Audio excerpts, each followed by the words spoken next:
We have procedures in place which our frontliners adhere to. But Mr. Chong's personal records will show that in the past, he was found guilty of an administrative offense and was suspended for 3 months for not following the set procedures. It is for this reason that I'm requesting, and if you please, Your Honor, I hope the committee would later allow the showing of the video again so I could explain this further. The BI Commissioner, Commissioner Morente, in his statement before this committee during the last session, said that he is aware of some irregularities happening for some time. I too became aware of this when I assumed office as acting POD chief in 2016. During my first 4 months, we tracked down, took action, and started dismantling this kind of operation. We transferred and reassigned quite a number of immigration officers to different postings. We could have continued doing so, but towards the first quarter of 2017, the government removed the augmentation pay of immigration officers. This resulted in a crisis in the Bureau as we were deluged with resignations and leaves. About 100 immigration officers resigned and some went on leave. Long queues of the passengers at our airports, both in the arrival and departure areas, were shown daily in the media. Hence, the efforts of cleansing our own ranks had to take a second place, and instead priority was given to continue serving our passengers. We could not afford to do a reassignment or reshuffling of our airport personnel at the time, as the operations will be paralyzed. We constantly requested for approval of additional organic personnel that we were able to achieve during the second quarter of 2018. By sheer will and dedication of all the immigration officers who stayed on in an almost crippled operation, we were able to do our jobs, surpass this challenge, and serve our travelers and guard our borders. By the way, Mr. Chong, if I remember right, was one of our immigration officers who went on leave for 5 months during the time of crisis of the institution. Having survived this crisis, the Bureau went back and continued to institute programs not only to make the processes more efficient, but also to curb corruption. Hence, we now have the e-gates, which limits the interaction with immigration officers, quarterly reshuffling of personnel to also limit familiarity with the workplace and fellow employees. It was also during our leadership when the Philippines was upgraded to Tier 1 status in the Trafficking in Persons Report of July 2016, in accordance with the Trafficking and Violence Protection Act of 2000. Previous to 2016, we were in Tier 2 status for 5 years. To date, the Philippines still maintains its Tier 1 status. Operation Janus, the largest single interception in the history of Bureau of Immigration, of about 177 Indonesian nationals using fraudulently acquired Philippine passports, is another achievement during our time. At present, under the leadership of Commissioner Morente, programs and reforms continue to be implemented in the Bureau, resulting to successful raids, arrests, and deportation of unwanted foreigners and illegal POGO operators. Thank you for allowing me to state just a few of our humble achievements. Marami po pa yung mga achievements at kung inyo pong mamarapatin, I can furnish you a copy, Madam Chair. Gusto ko lang pong ma-stress na ang mga empleyado po ng Bureau of Immigration ay hindi ho naririyan para magpayaman. Ako daw po ang nag-appoint ng mga heads ng different units at the airport.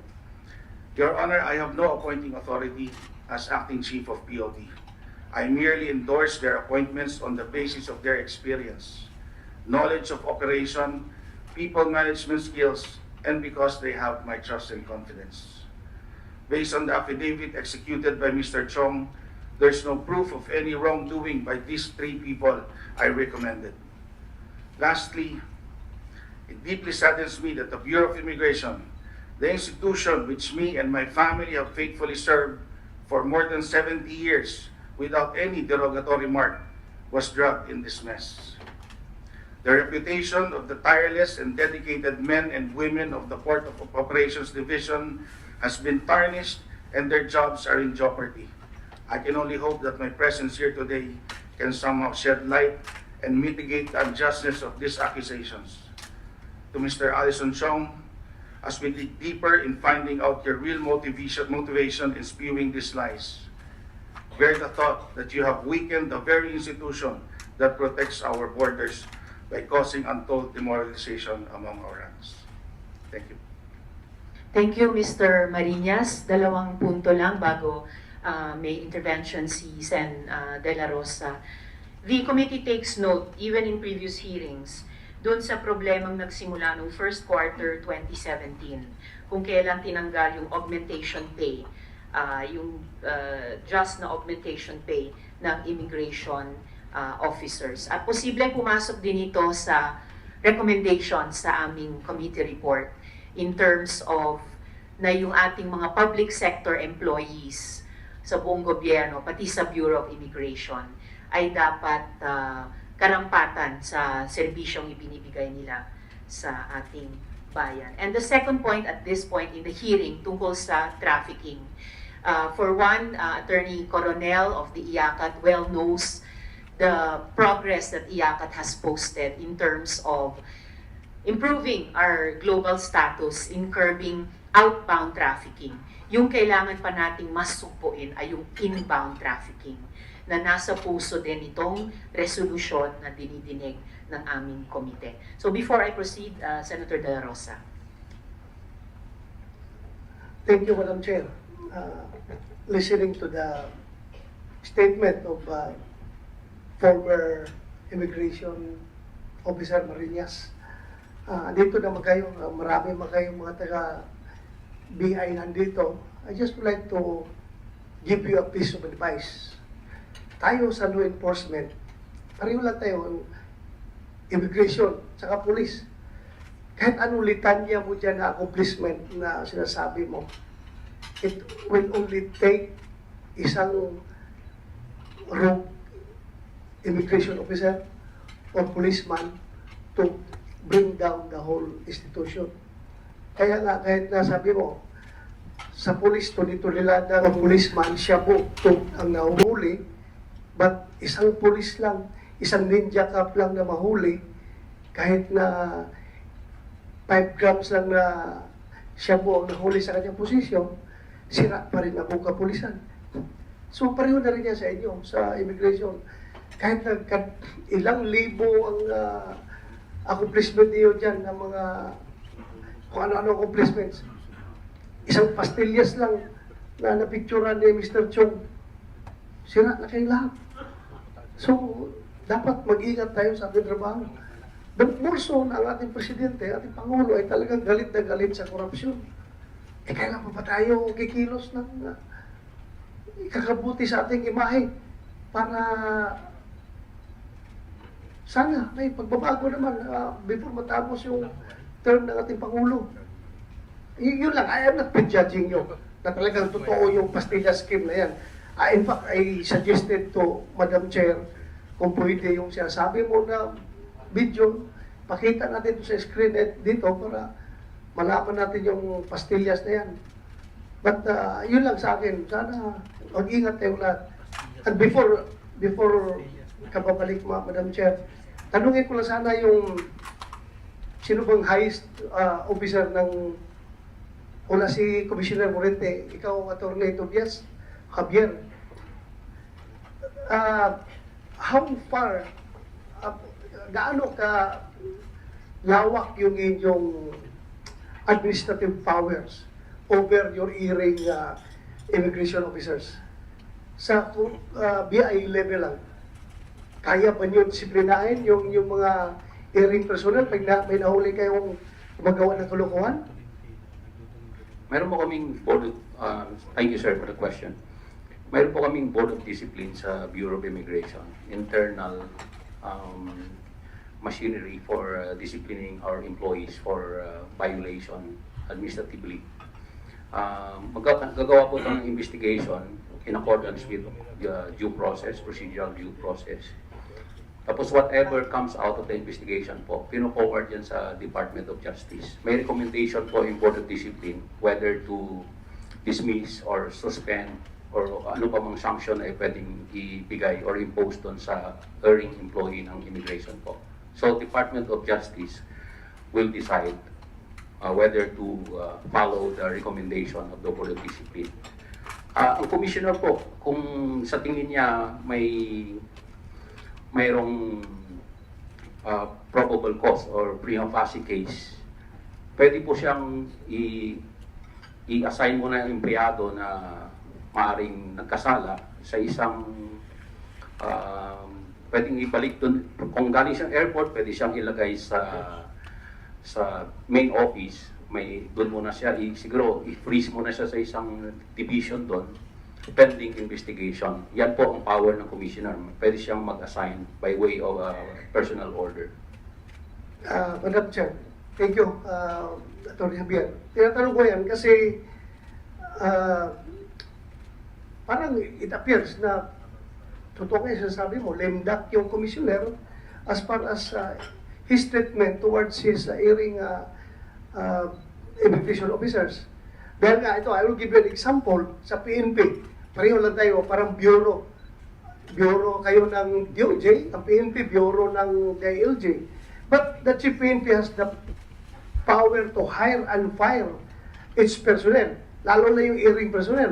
So, pag nakita niya, after due process, nakita niya dapat tanggalin itong police na ito, tanggal niya kaagad. And yet, andun pa rin yung pang-abuso ng mga kapulisan. How much more sa sitwasyon ninyo sa Bureau of Immigration na you don't have the power to fire dahil nga highly consolidated, centralized, doon sa DOJ yung power na yan. So dapat, Madam Chair, I think it's this humble representation, sama natin sa committee report na dapat ibalik. Ewan ko kanino ba tinanggal, kaninong time niya tinanggal yung power yan? During the time of Secretary Aguirre or Secretary De Lima, na masyadong concentrated doon sa DOJ lahat ng powers ng mga bureaus niya. Your Honor, yung disciplining power po talaga nasa charter po ng Bureau of Immigration. Sa Commonwealth Act 613, which is a very antiquated law way back 1940s. So, ganun po talaga yung scheme of things doon sa aming batas, sa Bureau of Immigration Law. That's why we have pending bills both in the lower house and in the Senate for the modernization of our immigration law, including the proposal to give the commissioner and or the board of commissioners disciplining power over the employees. Thank you. Para mag-follow up natin yan, can you submit to this committee kopya ng bills ninyo na gusto nating palakarin? At sa opisina ko na rin, please give me, para tutulong ako dyan to push for that bill. Thank you, Madam Chair. Thank you, Senator De La Rosa. And for the record, sinabi na rin ng komite natin, because Senator De La Rosa is also a member of the Senate Committee on Women and Children, sinabi na po ng komite nung nakaraang hearing na susuportahan namin yung pag-modernize nung batas na nagre-regulate sa Bureau of Immigrations, both in terms of yung powers, yung proper powers vested sa commissioner, at pati doon or sa appropriate na batas, yung tamang compensation sa mga immigration officers. Kasabay na rin Senator De La Rosa nung pagtaas natin halimbawa ng salary grade and therefore compensation sa mga public health sector nurses natin. I learned na, tama po ba, salary grade 11 lamang ang ating mga immigration officers. So definitely that is something na mako-concern kaming lahat dito sa Senado na tignan when modernizing the law and the Bureau itself. Gusto ko lang pong i-acknowledge yung presensya ngayon ni DOJ USEC Emeline Villar. Welcome and thank you for your return to our hearing. Counterpart ko po, Sen. De La Rosa, si Yusek Aglipay Villar, nung sila dati ang chair ng House Committee on Women. And the committee really values yung anti-trafficking work na ginagawa nyo ngayon pati sa IACA. Mr. Chong, Alex, can you explain the status of your admin case? Your Honor, yung admin case ko po, it was, tama po, si Mr. Red Marinas. It was a 1-month suspension over a, if I remember correctly, no, yung balikbayan visa yan eh. Yung, kasi walang proof yung, dumating yung mag-asawa. Actually, ang haba eh, no? Briefly na lang, please. Opo, briefly. Dumating yung mag-asawa, if I remember correctly, yung Italian husband niya, hindi sila magkapareho ng surname. So, hindi ko binigyan ng balikbayan visa. Kasi kailangan ma-prove mo na mag-asawa sila eh. Kasi ano yan eh, privilege. So, inadmit ko naman into our country, giving the 30-day visa. Ngayon, yung mag-asawa pumunta sa main office para lang magpa-amend. Ibig sabihin, kung dala na nila yung, let's say, marriage contract nila, proof of marriage, para lang ma-adjust yung visa ng asawa niya, maging 1 year. Ngayon, dun sa admin case, hindi ko na po mapahabain, wala ngang complaint dun. So, from my point of view, it was mere harassment. Ang sabi ng lawyer ko, at that time, 1 month lang naman, tanggapin mo na lang yan kasi mas marami ka pang makakaaway kapag nilabanan mo pa. So, yun po yun. Pero tama po si Sir Red Marinas na nag-suspend po ako, pero 1 month. And in short, yung admin case mo, walang kinalaman sa pera, walang kinalaman sa bribery. Wala po, Your Honor. Alright, salamat.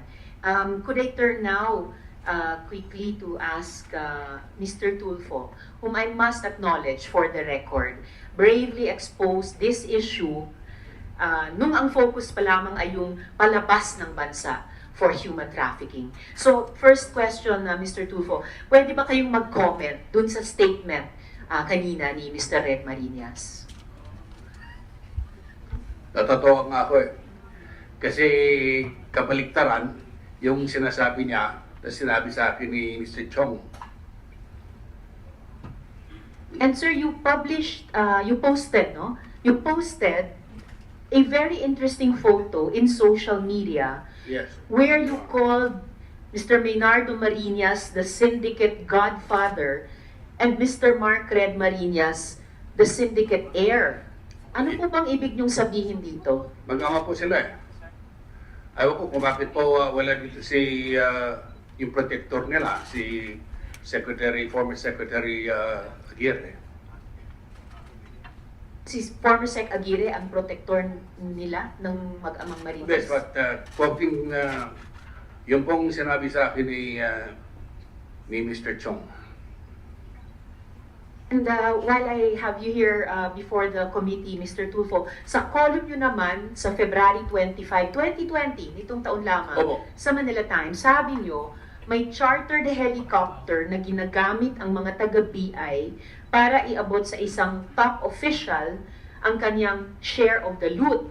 At ang probinsya ng top official na ito, sabi nyo, ay 6 hours away from Manila. Are we speaking about the same top official here na kababanggit nyo lamang Opo. ngayon? So, sino po yung top official na yon? Si former Secretary Aguirre. So, siya po yung binibigyan ng kanyang share of the loot sa pamamagitan ng chartered helicopter sa probinsya nilang 6 hours away from Manila. Mulanay, town of Mulanay, Quezon Province. 6 hours from Manila. Mulanay, Quezon Province. Sa pagkaalam niyo po, anong koneksyon nitong top official na ito kina Mr. Marinas? Sinabi ko na po kanina, siya po yung protector ng sindikato. Base po doon sa report sa akin ni Mr. Chong. Thank you, Mr. Tufo. Mr. Marinas, actually, since naipakita na din naman itong photo, tanungin ko po kayo tungkol sa ibang mga tao, no, sa photo na to. For one, no, do you confirm na Chief of Staff nyo dati, si Mr. Fidel Mendoza? No, Your Honor, he was my staff assistant. staff assistant nyo si Fidel Mendoza. Kino-confirm nyo po ba na si Mr. Mendoza ay may rank na security guard? Yes, Your Honor. So may rank po na security guard, ginawa nyo sa reports ko, ginawa nyo chief of staff, sabi nyo ngayon, may rank na security guard, ginawa nyo staff assistant. Your Honor, when I was designated acting chief POD, we can check the record that the personal order of Mr. Fidel Mendoza was staff assistant who assists me in all my documents, in all my meetings, and all my outside the office meetings at lahat po ng kailangan namin sa opisina. Not as my chief of staff. Pero ang rank nila ay security guard. Yes, Your Honor. Oh, that is confirmed.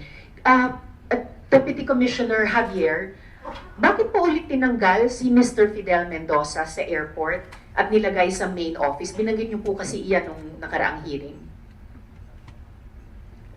Mayroon pong pending investigation sometime first quarter po ng 2019. For the record, saan po aktual na naka-assign si Mr. Mendoza sa ngayon? Sa ngayon po sa bagong personal order na nilabas ni Commissioner Morente, nasa Administrative Division na po siya ngayon. Nasa Administrative Division. Mr. Marinas, binanggit nyo nga po sa statement nyo kanina, you resigned in 2018 to run as mayor in Muntinlupa. Tama po ba yun? Yes, Your Honor. Can you tell this committee how much you spent in the campaign? At this point, Your Honor, I cannot recall, but I submitted my statement of expenditures during the last day with the COMELEC, and it's under oath, Your Honor. Maybe we can request, but at this moment, I do not recall the exact figures of how much we spent. Magkano po yung ni-report nyo sa SOSE, if you can remember, Kung po estimate? matandaan din, kung magkano po ang nilagay namin, that was almost 2 years ago, Your Honor. So yes, the committee will request that information. Magkano po ulit yung sweldo nyo? Ano po yung salary grade nyo? At the time that you left At the the... time that I left, Your- Your Honor, I had the item of Immigration Officer 2, which has a salary grade of, I think, 13, I think. I do not recall, Your Honor. Just one step ahead of Immigration Officer 1. Sen. De La Rosa. 13,000. Salary grade 13. Salary grade Pagkatanda ko po. So yung anong, magkano yun? Yung salary 13, Siguro po mga 24,000. 24.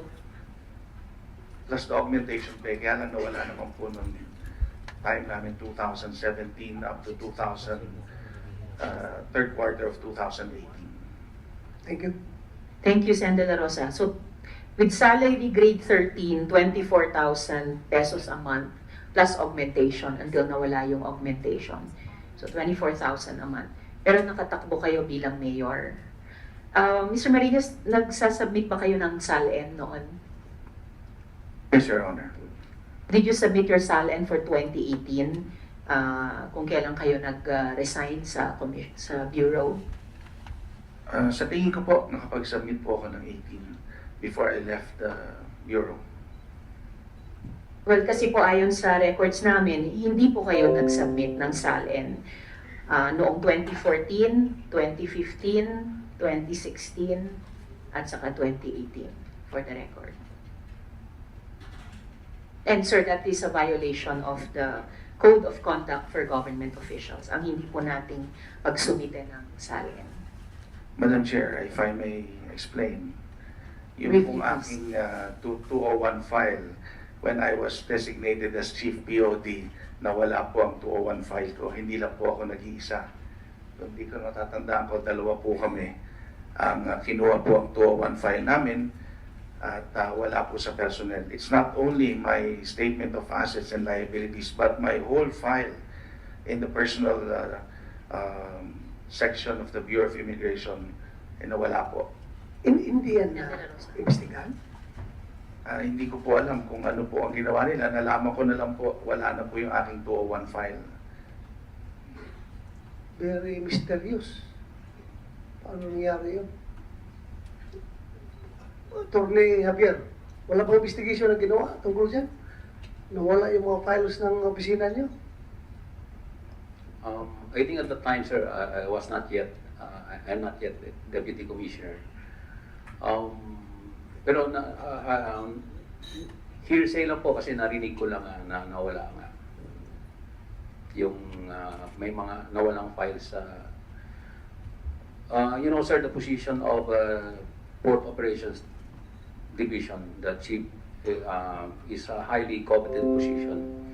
So, posible pong nangyayari na politika sa loob, baka something would happen somewhere. Yan ang problema. Simpleng papel lang yon mawala, hindi natin matugunan.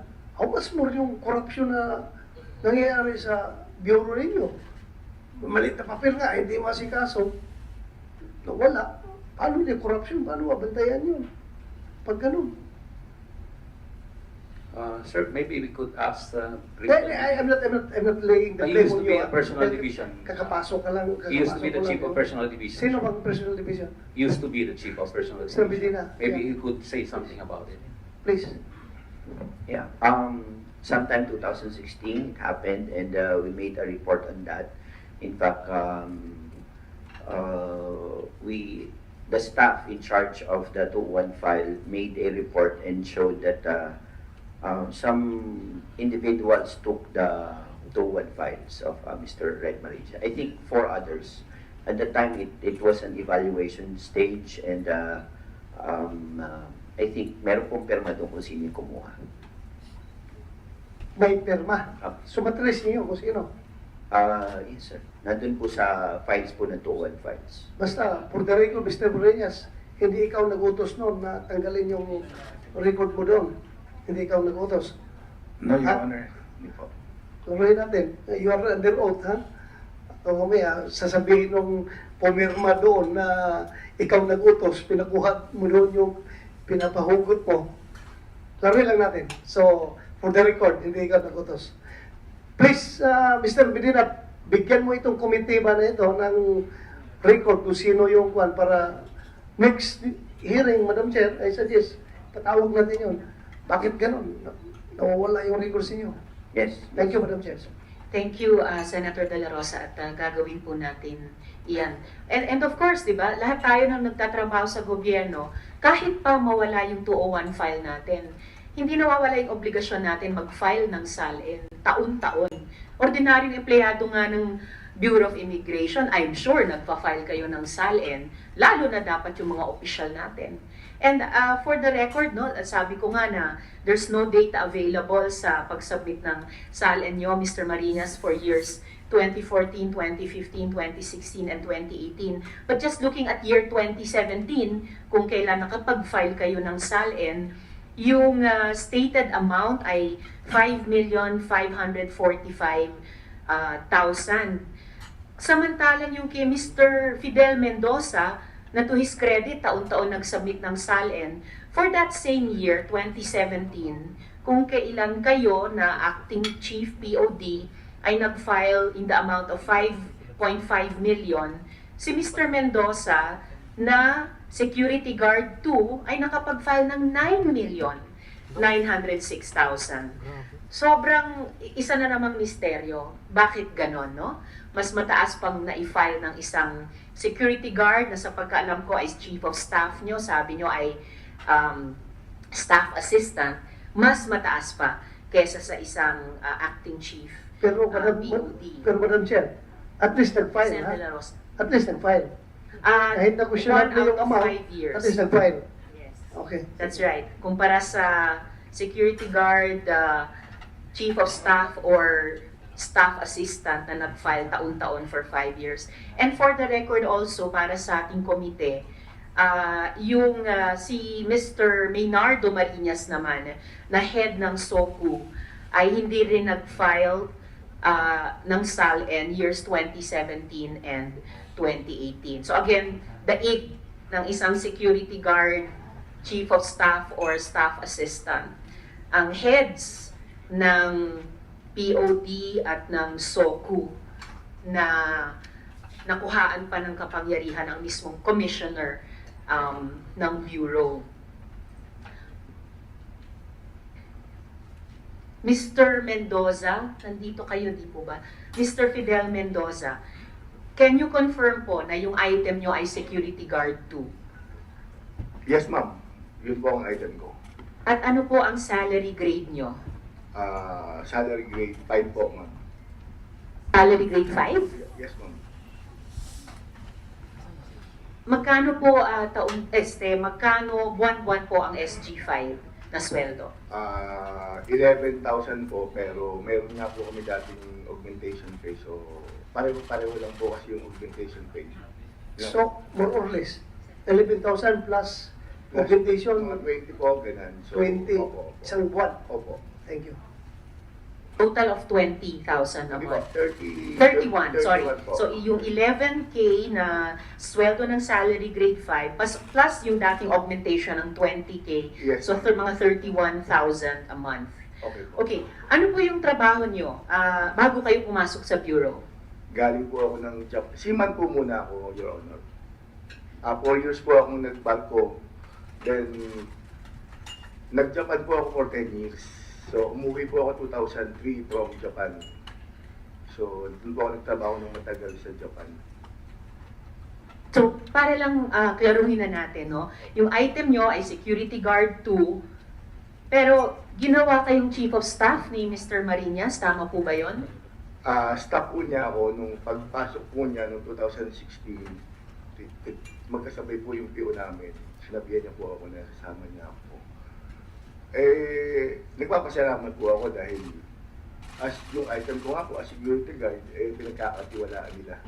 So, yung sa akin po ay designation, hindi ko naman po, basta lumalabas na lang po yung mga order na meron po kasama po, yun po yung ano ko po, hindi ko naman po pwedeng tanggihan nyo, kundi pasalamatan na lang po yung mga nagbigay sa akin ng ganung pagkakataon. Kahit po sinasabi nila na ang item ko ay isa sa mga mabababa sa bureau. So, salamat po at ako'y pinagbigyan nila ng ganung pagkakataon. Ginawa nga po ba kayong chief of staff ni Mr. Marinas? Hindi po. So, ano po yung naging position nyo sa kanila? Staff niya po ako, lahat po nung minomonitor ko po yung mga staff niya namin sa POD, plus yung mga meetings po niya, pinapa-remind ko po sa kanya, kasi kasama niya po ako sa mga meetings. Pero sabi po ni Mr. Chong, kayo ang kanang kamay ni Mr. Marinas. Tama po ba iyon? Hindi ko pa masabi na kanang kamay, basta lagi, kasi po, malaki po siguro ang tiwala niya sa akin, kaya pag may mga gano'n po, kasama niya po ako lagi. Kung saan po yung mga meetings niya, Sige na, hindi kalang kamay, hindi kaliwang kamay, basta katiwala. katiwala po. Ganun po. You're trusted man, Yes, trusted guy of Yes po, Your Honor. Fred Marinas. Opo. Thank you. Thank you, Sen. De La Rosa. So, SG5, Mr. Mendoza, security guard, pero 7.8 million ang net worth nyo? Meron po akong construction na may part-time po ako na ano po ako ng mga nagsasabkon po ako sa mga kaibigan ko ng mga general contractor. So yun po ang source of income ko po sa labas. So kaya po siguro may konting ipon. Dumating po pati po ako from Japan, meron naman po akong konting na ipon.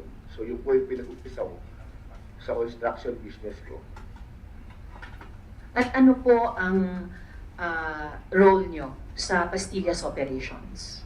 Ay, hindi ko po alam yung pastillas. Kaya katulad po na nabanggit nila kanina. Ngayon, nung last year ko lang po nalaman na may pastillas po pala. Last year, 2019 nyo lang po nalaman ito. Hindi, last year po. Nung pong nakaraan. Nung Last po year. nalaman yung pastillas na sinasabi nila. So, the committee will recommend a lifestyle check on BI officials. Kay Mr. Chevy Chase Nanyong, kayo po ba yung nasa video na ipinakita namin dito sa mga nakaraang hearing? Good morning po. Oo po, ako po yung nasa video. Ano po yung designation nyo nung petsa nung video na iyon na June 2019? Na designated po ako as member ng Travel Control and Enforcement Unit. TCEU po. Anong ginagawa nyo exactly? Actually, kayo yung gusto ko po sanang kwento sa committee. Anong ginagawa nyo batay sa designation nyo sa TCU? Pwede nyo ba kaming i-walk through? Ano yung totoong regular na protocol sa TCU? Opo, na-assign po ako ng TCU. Ang trabaho po ng TCU na verify ng purpose of travel and travel documents ng mga passengers na nire-refer ng primary inspectors na assign po sa secondary. Ayun po, gumagamit din po kami mga gamit, tools, gadgets para sa pagpakonduct po ng aming trabaho. Mga computers, laptops, mga panilit, yun po yung ginagamit po namin. Anong ginagawa nyo sa video mismo? Gaya rin ng ni-request ni Sen. De La Rosa, ipalalabas namin a third and hopefully last time. So sa video na ito, inaayos lang no, na maipakita namin ulit yung video na iyan. Ano yung ginagawa nyo sa video na iyan? Yun sa video po, nagkakandak po kami ng secondary inspection. At para sa Sen. De La Rosa. At para sa secondary inspection, meron kayong hawak na prior list na pinadala sa inyo. Ayun, Mr. Nanyong, i-walk through nyo kami. Anong nangyayari dito? Anong ginagawa niyo rito? Ayun po, sa video na po yan, nag-refer po ang primary inspectors, yung Officer Chong. Dila niyo po yung pasahero dun sa amin. Ang secondary inspector po, binibigyan po kami ng power mag-decide kung hindi ma-decide ng primary inspector yung pasahero kung sila po ay karapat-dapat makapasok sa bansa. Tinitignan po nila kung valid po yung passport, visa, and may return ticket.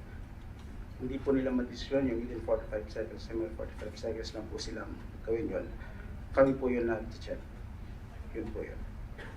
Ano yung hindi madesisyonan ng primary inspection dito na kailangan dalhin sa inyo sa back room, sa secondary inspection? Saka ano yung listahan na yun? Prior sent listahan ng mga pasahero na dun chinecheck against yung papasok. Yung listahan po na sinasabi ni Officer Chong, hindi ko po exactly maalala kung ano po yun kasi iba-iba pong listahan ang hawak po ng isang TCU member. Meron pong listahan na tour groups, meron pong listahan na VOA, meron pong listahan ng mga delegates galing sa iba-ibang embassy. Mga alert list po din po ang galing po sa iba-ibang intra-agency. So, sino nagbigay sa inyo ng mga listahan ng mga pangalan? Saan galing yon? Yung sa tour groups po, meron po kasing tour leader na may hawak po ng lista pag dumarating. Isa lang po ang listahan po. Inon, binibigay po sa amin ng isang tour leader yung listahan.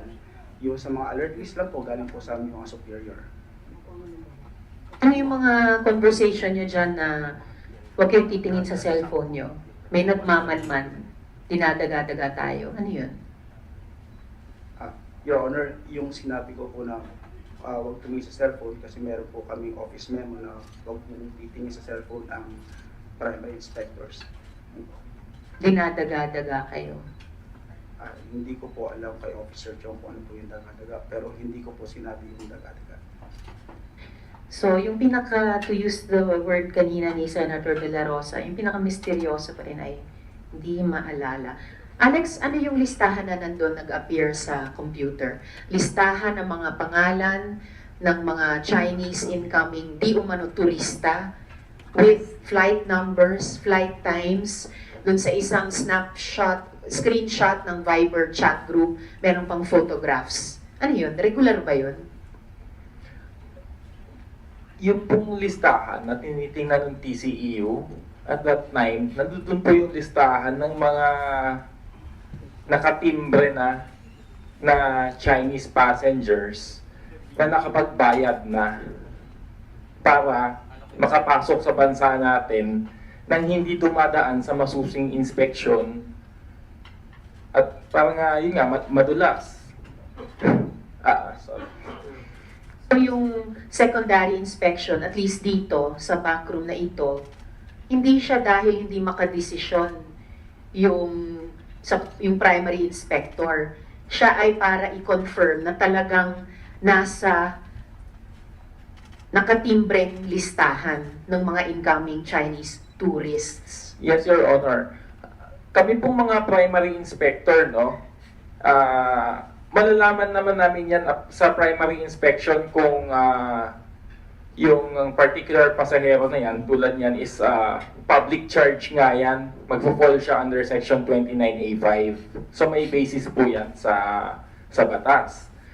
Ibig sabihin, i-refer namin yan, bakit public charge? Kasi baka most probably magtatrabaho yan dito. At pag tinignan nila yung findings niyan, sigurado nga na worker yan dito either sa POGO or sa construction. Kaya nga may listahan. Kasi pag may listahan, hindi na yan tatanungin. Diretso na tatatakan yan. Bakit nandun sa loob yung listahan? Dahil nga, at that particular point in time, kumalat yung NBI sa airport, nagmamanman. May additional instruction pa nga dyan eh. Ang sabi, tatakan nyo na lang. Kasi pag masyadong maraming nire-repair dun sa loob, pinapasok dun sa holding area, tapos marami rin lumalabas, ang tawag dyan, lulutang, makikita nga, mahahalata ng mga NBI agents nung time na yon. Kaya nga po ako kumuha ng spy pen at that point in time, kasi andun sa loob, talagang maipapakita ko talaga kung paano nangyayari yung modus. Yun lang po yun. So yan yung panahon na ongoing yung NBI investigation na na-spur ng internal BI investigation. Yun po, Your Honor, yung in-expose po namin ni Sir Mon Tulfo. Nagka-response naman po yung gobyerno natin. Kaya lang hindi talaga siya mapasok sa loob. Kasi nag-i-evolve talaga yung operations ng sindikato eh. And by the way, no, Alex, 2020 ngayon, so by 2020 ba ngayon, mayroon pa ring Viber list sa phone? Sabi kasi ni Mr. Nanyong na bawal na tumingin ng phone. So meron pa rin bang Viber list ngayon? Meron po, Your Honor. At saka, ano ko lang ito. February yan, pagkatapos ng ban, meron pa rin mga pumapasok. Pero, ngayon, ano naman, mga Vietnamese, mga, Myanmar. So, tuloy-tuloy yan. Tapos, pag masdan yung maigi, may 12 hours doon sa baba. Nag-auto-delete yan, yung mga chat na yan para hindi ma-screenshot. Tapos, minsan, pag nag-screenshot ka dyan, lalabas sa lahat na nag-screenshot ka. So, anong ginawa ko? Pumunta ako sa lugar na, like sa CR, doon ko pinipicturean nung isa kong phone. Kaya ayan po yun, yung group na yan. Bago, nung pumapasok pa ako yan, kasi hindi na ako nakapasok after nung na-expose na nga ito. Yan po yung pinaka-latest, February 2020. So hindi pala tama na bawal lang tumingin ng phone kasi meron pa rin ganito mga list. Yung nasa left side, January 2020, itong nasa gitna at right side, parehong February 20, may Happy Valentine's Day pa. So sobrang current, no? Up to a few days ago. Sen. De La Rosa. Yes, Madam Chair. Balik lang ako kay Chevy Chase Nanyong. Bakit dun sa video na yun, parang masyado kayo allergic sa cellphone? Parang takot ka sa cellphone. Bakit, anong rason? Your Honor, meron po kasi kami standing office memo na bawal po talaga mag-cellphone ang primary. Primary. When you say primary, Sila po yung mga nasa counter na i-clear po ng passport. kasama ninyo, tao ninyo. Kasama po sa opisina, nasa secondary po ako, sila po yung nasa primary.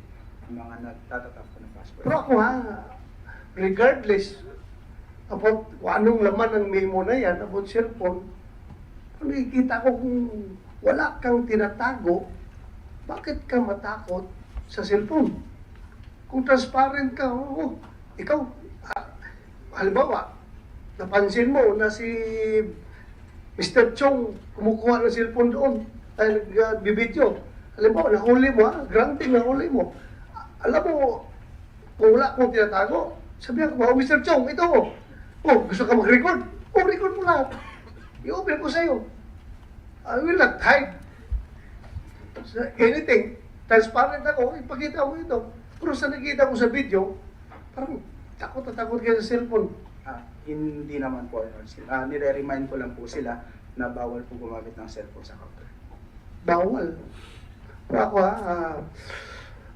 regardless, dapat transparent tayo para walang pagdududa ang taong bayan sa ating lahat ng transaksyon na ginagawa natin. Lalo na kay BI, yun na. Iwasan natin yung ganun. Yun lang, Madam Chair. Kahit hindi ako pulis, kahit ordinaryong mamamayan ako, kung makita ko yung video na yun, tapos makita ko yung mga nakasulat doon na cellphone, para bang mag-isip yung taong bayan na may tinatago itong mga tao na ito. Bakit ayaw ng cellphone? Sige, yun lang. Thank you. Thank you, Sen. De La Rosa. And mukhang sa primary inspection, yung computers ang ginagamit. Doon nag-a-appear yung mga listahan. Sa secondary inspection, ito, dyan ginagamit yung mga cellphone na ito. Moving on po kay kina Mr. Comia. Nasaan po si Mr. Comia? Mr. Comia. Sa huling hearing po namin, nagpalabas nga ako nitong video for the second time, no, kung saan yung isang TCEU employee, si Mr. Nanyong nga, sa Terminal 1, kung saan kayo yung TCEU head, nag-check ng pangalan ng mga Chino sa isang master list at ang nasa list ay approved for entry sa Pilipinas. Alam niyo po ba na nangyayari yung ganito, Mr. Comia? Hindi po, Your Honor. Hindi niyo alam. Hindi daw alam ng boss mo ang pinagagagawa mo, Mr. Nanyong. Ilalaglag yata kayo ng boss niyo. Your Honor, ang sineset po namin list nung time na yon, hindi ko lang po maalala, pero iba-ibang klaseng list po ang nandun. Mga travel, mga tour groups, mga alert list, mga listahan po ng mga delegates ng iba-ibang embassy. Pero kung ano-ano mang mga listahan chinecheck nyo, kayo lang gumagawa noon, tama ba? You were acting on your own. Hindi po, Your Honor, nanggagaling po sa opisina po yun. Aling opisina yon? Nanggagaling po sa office po. Office po ng superior po namin yung listahan. Sino pong superior nyo? Supervisor po namin yung time na yun. Sino pong supervisor nyo ng mga time na yun? Pero na hindi ko na po maalala kasi paiba-iba po ng shift ang supervisor. Pero yung pinaka-boss nyo sa lahat, sa Terminal 1, TCEU, ay si Mr. Comia. That time, Bakit that time? Nagbabago ba ang boss ng TCEU Terminal 1? na hindi ko po maalala kung narinig na po si Sir Comia nung time na po yung nakuha yung video. So, hindi maalala ni Mr. Nanyong ang tungkol sa listahang ito. Can you shed light, Mr. Comia, bilang kayo yung boss ng TCEU sa Terminal 1? Your Honor, meron nga po mga listahan like delegates, like ASEAN delegates, BUA, and alike. Pero that time, hindi na po ako yung TCU that time, Your Honor. Kanina na po ng komiteng ito yung VUA earlier dahil yan ang kinasangkapan para sa trafficking ng mga inbound women bound for prostitution. At ngayon tinitignan po namin yung pagkasangkapan sa mga tourist visa natin para sa mga illegal na POGO workers. Sen. De La Rosa? Gusto ko lang i-point out, Madam Chair, na nakukumpus na tuloy ako. Ito na sa baba, nagsasabi, na-require sa taas. Tapos yung naman na sa taas, sabi, hindi na-require. So, who is who? Anong klase ng organisasyon ito? Kung I'm confused. Kung anong klase ng organisasyon sa baba nagsasabi required, sa taas. Ang taas nagdi-deny. Sige lang. Let the hearing continue, Madam Chair. Thank you, Sen. De La Rosa. Mr. Comia, kino-confirm niyo po ba na nirelieve kayo sa pwesto niyo nung mid-2019 bilang TCEU head? Opo, Your Honor. Mr. Guevara, nasan po si Mr. Guevara? Kino-confirm niyo po ba na nirelieve kayo sa posisyon niyo bilang TCEU sa Terminal 2 mid-2019 din? Yes, Your Honor. And last but not the least, Mr. Binsol. Saan po si Mr. Binsol? Mr. Binsol, kino-confirm niyo ba na nirelieve kayo bilang TCEU Terminal 3 head mid-2019? April 2019, Your Honor. April, so a little earlier.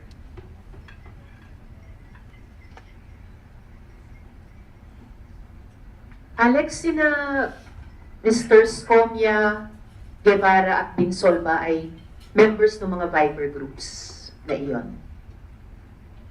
Specifically po yung Viber group na nasa counters, wala po sila doon. Meron tayo yung, I think meron sila yung sariling Viber group na naiya Timbre Central ang tawag doon. It could be different name. Ando doon yung mga TCEU, pati yung mga head, pati yung mga suppliers ng mga yung mga Chinese. So doon, ang pangalan ni Mr. Glenn Comia dati, GC. Kaya nga sila yung mga nabanggit ko eh. Kasi ito yung mga main suppliers talaga. GC halimbawa, tapos si Sir Bien Guevara naman, nabanggit siya dahil hindi as a supplier, but because siya may hawak ng Terminal 2. And under din niya yung mga ibang TCEU doon na nagpapatakbo rin ng Pastillas operation. Pero hindi ko siya binanggit as supplier. And then si Sir Den Binsol, DB naman siya. Tapos yung after po ng exposure namin ni Sir Montulfo, yan nga, mas nag-iingat yung sindikato kasi hinahanap nga po kung sino yung nag-feed ng info, sino yung nag-leak. So nag-iingat sila, yung GC naging orange, tapos yung DB naging XYZ ata yung pangalan. Pero yan, ganyan po. Part sila ng Viber group, meron yon. May sinulat akong diagram nun na from that TCEU, Timbre Central, yun yung mga pinaka-trusted nila eh. So, pinifilter nila para yung mga counter, susunod lang. May Viber group pababa. Susundin lang ng counter lahat ng mga pangalan na nandun without seeing exactly kung kanino galing yon. Kasi nag-iingat na nga sila eh. After po ma-expose dun sa columns and sa Facebook page ni Sir Ramon Tulfo. So yun yung source, yung Timbre Central na iyan, ang source ng mga listahan na di ma-identify ni Mr. Nanyong kung saan galing. Galing dun sa Timbre Central. Ayun, since sa TCEU member po, si Mr. Nanyong, may access po siya doon. Mr. Comia, member ba kayo niyang Timbre Central or kung ano man ang pangalan niya na ibang Viber group kesa sa counters? Kayo ba yung GC? Kayo ba si Orange? Sa pagkaalam nyo, bakit po kayo ni-relieve mid-2019? Your Honor, hindi po ako member ng Viber group na yun. Wala rin po ako alam sa sinasabi ni Mr. Chong, GC or Orange. Sa pagkaalam nyo po, ba't kayo ni-relieve nung mid-2019? Meron na pong ongoing investigation, Your Honor, regarding sa post po ni Mr. Tulfo. We were given show cause order regarding that article, Your Honor. At alam nyo rin po na subject din ng investigation yung issue ng mga supplier ng mga Chino na parang bagay lang ang mga tao.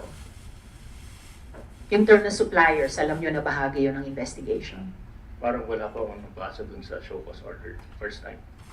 Mr. Guevara, member po ba kayo nung Timbre Central bilang TCEU sa Terminal 2? Alam nyo ba yung suppliers? Kayo ba ito? At alam nyo po ba bakit kayo ni-relieve noong mid-2019? Your Honor, I'm not aware of that Viper group. I was relieved for the same reason. There was a pending investigation against us, Your Honor. And Mr. Binsol, kayo ba si DB na naging XYZ? Alam nyo po ba yung member ba kayo ng Timbre Central na nagdi-deal sa mga suppliers? At anong alam nyong dahilan sa pag-relieve sa inyo noong mid-2019? Your Honor, ngayon ko lang po narinig yan yung sinabi ni Mr. Chong na Viper Group. Na-relieve po ako regarding dun sa investigation dahil sa report ni Mr. Tulfo. Deputy Commissioner Javier, bakit po ba talaga na-relieve yung tatlo, sina Mr. Scomia, Guevara at Binsol nung early or mid-2019? The Board of Discipline conducted an investigation and the result came out sometime in May 2019. Then, yung result po pinorward sa Department of Justice, for which reason I think the Department of Justice issued department order requesting the NBI to conduct an investigation. So pending such investigation, to go deeper into the alleged expose, the expose of Mr. Ramon Tulfo, those involved investigate or those being investigated were relieved from their positions, from their post, and they were and the new chief of TCEU was appointed by Commissioner Morente sometime in June 2019. Sino pong new chief ng TCEU noon? The incumbent now is Ma'am Timotea Barizo. At ano po yung naging resulta nung BI investigation nung panahon yon? Kung bakit naghingi pa kayo ng NBI investigation? Ma'am, this is just based on the record because I was not part of that the Board of Discipline then. There were the allegation on the alleged human trafficking happening at the NAIA was not further investigated by that committee due to the limited time given to them by the commissioner under the letter of directive. So they recommended that in view of the significant time needed for them in order to ferret out the truth insofar as that alleged human trafficking issue is concerned, it needs a specialized task force or body to conduct further investigation. So that's the recommendation of the Board of Discipline to the Department of Justice, for which reason I think the Department of Justice ordered the NBI to conduct in-depth investigation. I'm glad na ginawa yun ng BI kasi yung human trafficking na yan talaga ay isa sa pinaka-mabigat na krimen laban sa ating mga kababaihan at ating mga bata. Sa pagkaalam niyo po, Deputy Commissioner, nagpapatuloy pa rin yung DOJ investigation na iyon tungkol sa anti-trafficking issues. Opo, ongoing po yun, especially with the involvement of IACAT for outbound passengers. Insofar naman po sa incoming passengers, mayroon namang, kaya nga, importante po yung TCEU, the Travel Control Enforcement Unit sa airport, kasi yan po talaga yung unit in charge to monitor the inbound passengers, especially foreigners po na pumapasok dito sa ating bansa. Mr. Comia, pasensya no, you're eating, but if I may interrupt you, saan po kayo inilipat na mula nung nirelieve kayo as TCEU Terminal 1? Si true na inilipat kayo sa anti-terrorism unit? Your Honor, we were floating po for a while. Ngayon? Sa admin division po, main office, Your Honor. Mr. Guevara, saan po kayo inilipat? Your Honor, I was transferred to the Seaport Operations Section, Your Honor. and si Mr. Your Honor, yung latest, Binsol. Your Honor, yung latest personal order ko po sa Admin Division.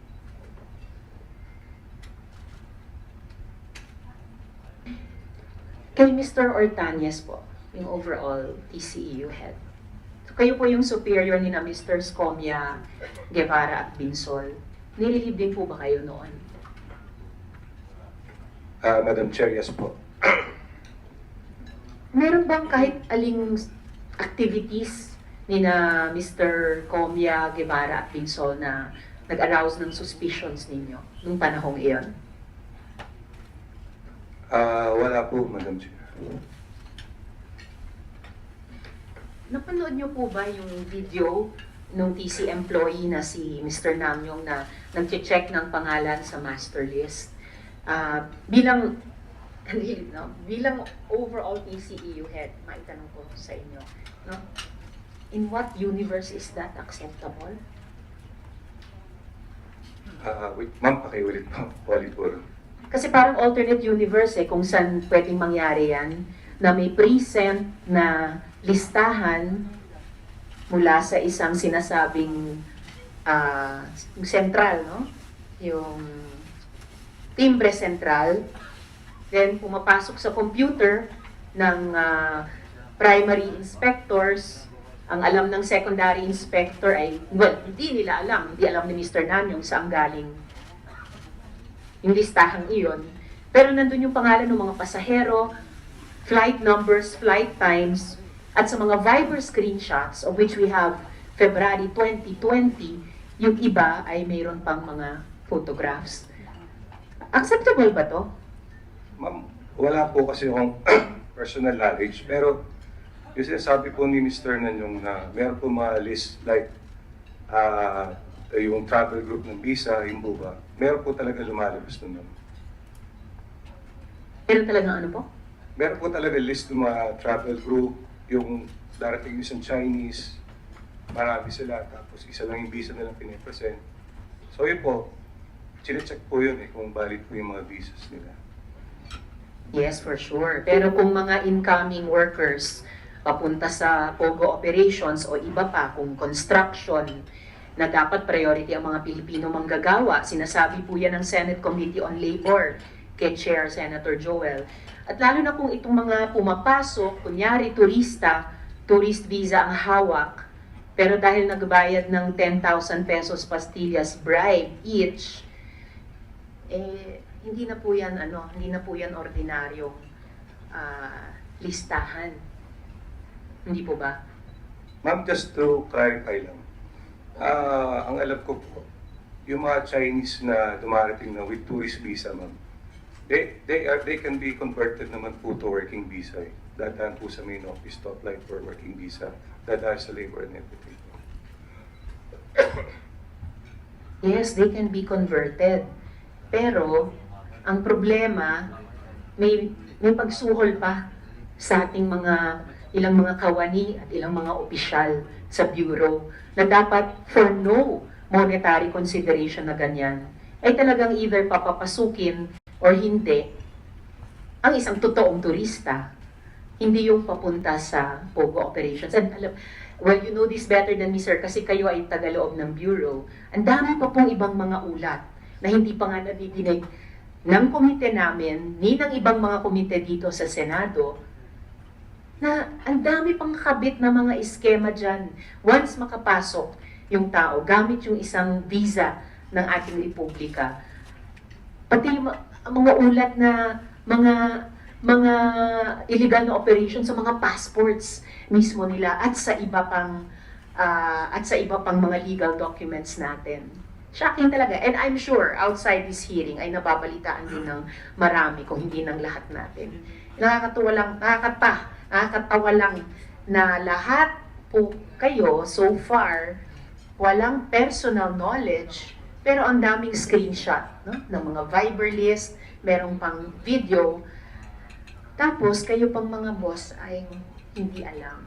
It's really very, very hard to believe. As I have been saying from the start of these hearings. Mr. Magbuhos, Mr. Albao, Mr. Borja, Mr. Lopez, Mr. Robles. Sabi po, saan po si Mr. Magbuhos? Sabi po, kayo po, supplier ng mga Chinese nationals na pumapasok sa Pilipinas. Saan po nyo kinukuha yung mga pangalan ng mga Chino na ito? Ma'am, Your Honor,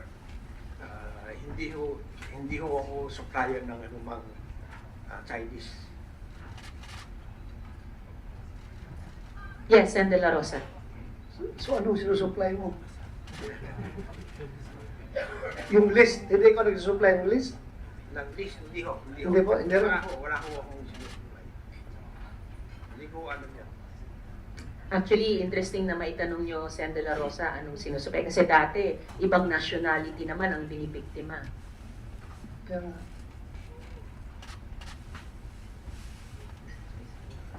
Salamat, Sen. De La Rosa. Mr. Albao, saan po nyo kinukuha, nasan si Mr. Albao?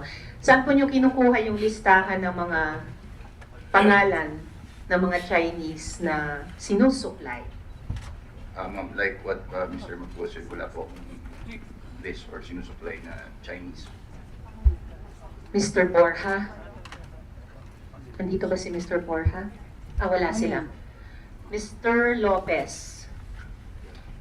So, kayo po, saan nyo kinukuha yung mga pangalan ng mga Chino? Wala rin po, Madam Chair. And Mr. Robles, saan po nyo kinukuha yung mga pangalan ng mga Chino? Your Honor, wala po akong kinukunan. Pero pag minsan ho, siguro may mga complaints na na-hold, may mga complaints especially yung airlines, yung embassies, no? Na minsan delegation nila na-hold doon.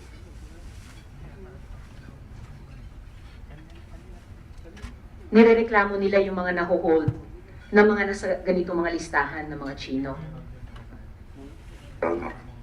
And to be specific, listahan ng mga Chino na iniimbestiga namin ngayon na ang dala ay tourist visa lamang, pero dahil nagbayad sila ng tig 10,000 pesos na pastillas bribe ay pinapapasok sila, no questions asked. Ganun po. I don't know about the list, no? Pero yun yung, I'm talking about my personal experience to that, na marami nagko-complain about the arbitrary exclusion. And in fact, can I submit my letter to Mr. Marinas dated March 31, 2017 about the arbitrary exclusion? And this is based on the complaint by the Chinese embassy about the exclusion. Yes, Mr. Robles, please submit that letter to the committee. Salamat. Tignan namin kung kaugnay ba o iba pang issue iyan. And for the record, dahil binanggit niyo yung Chinese embassy, sumulat ako sa Embassy of China, sa ambassador, a few weeks ago, na humihingi ng kahit anong impormasyon nila o suporta sa ongoing investigation ng komite namin. And as of today, this noon, unfortunately, wala pang reply mula sa ambassador o sa embassy ng China.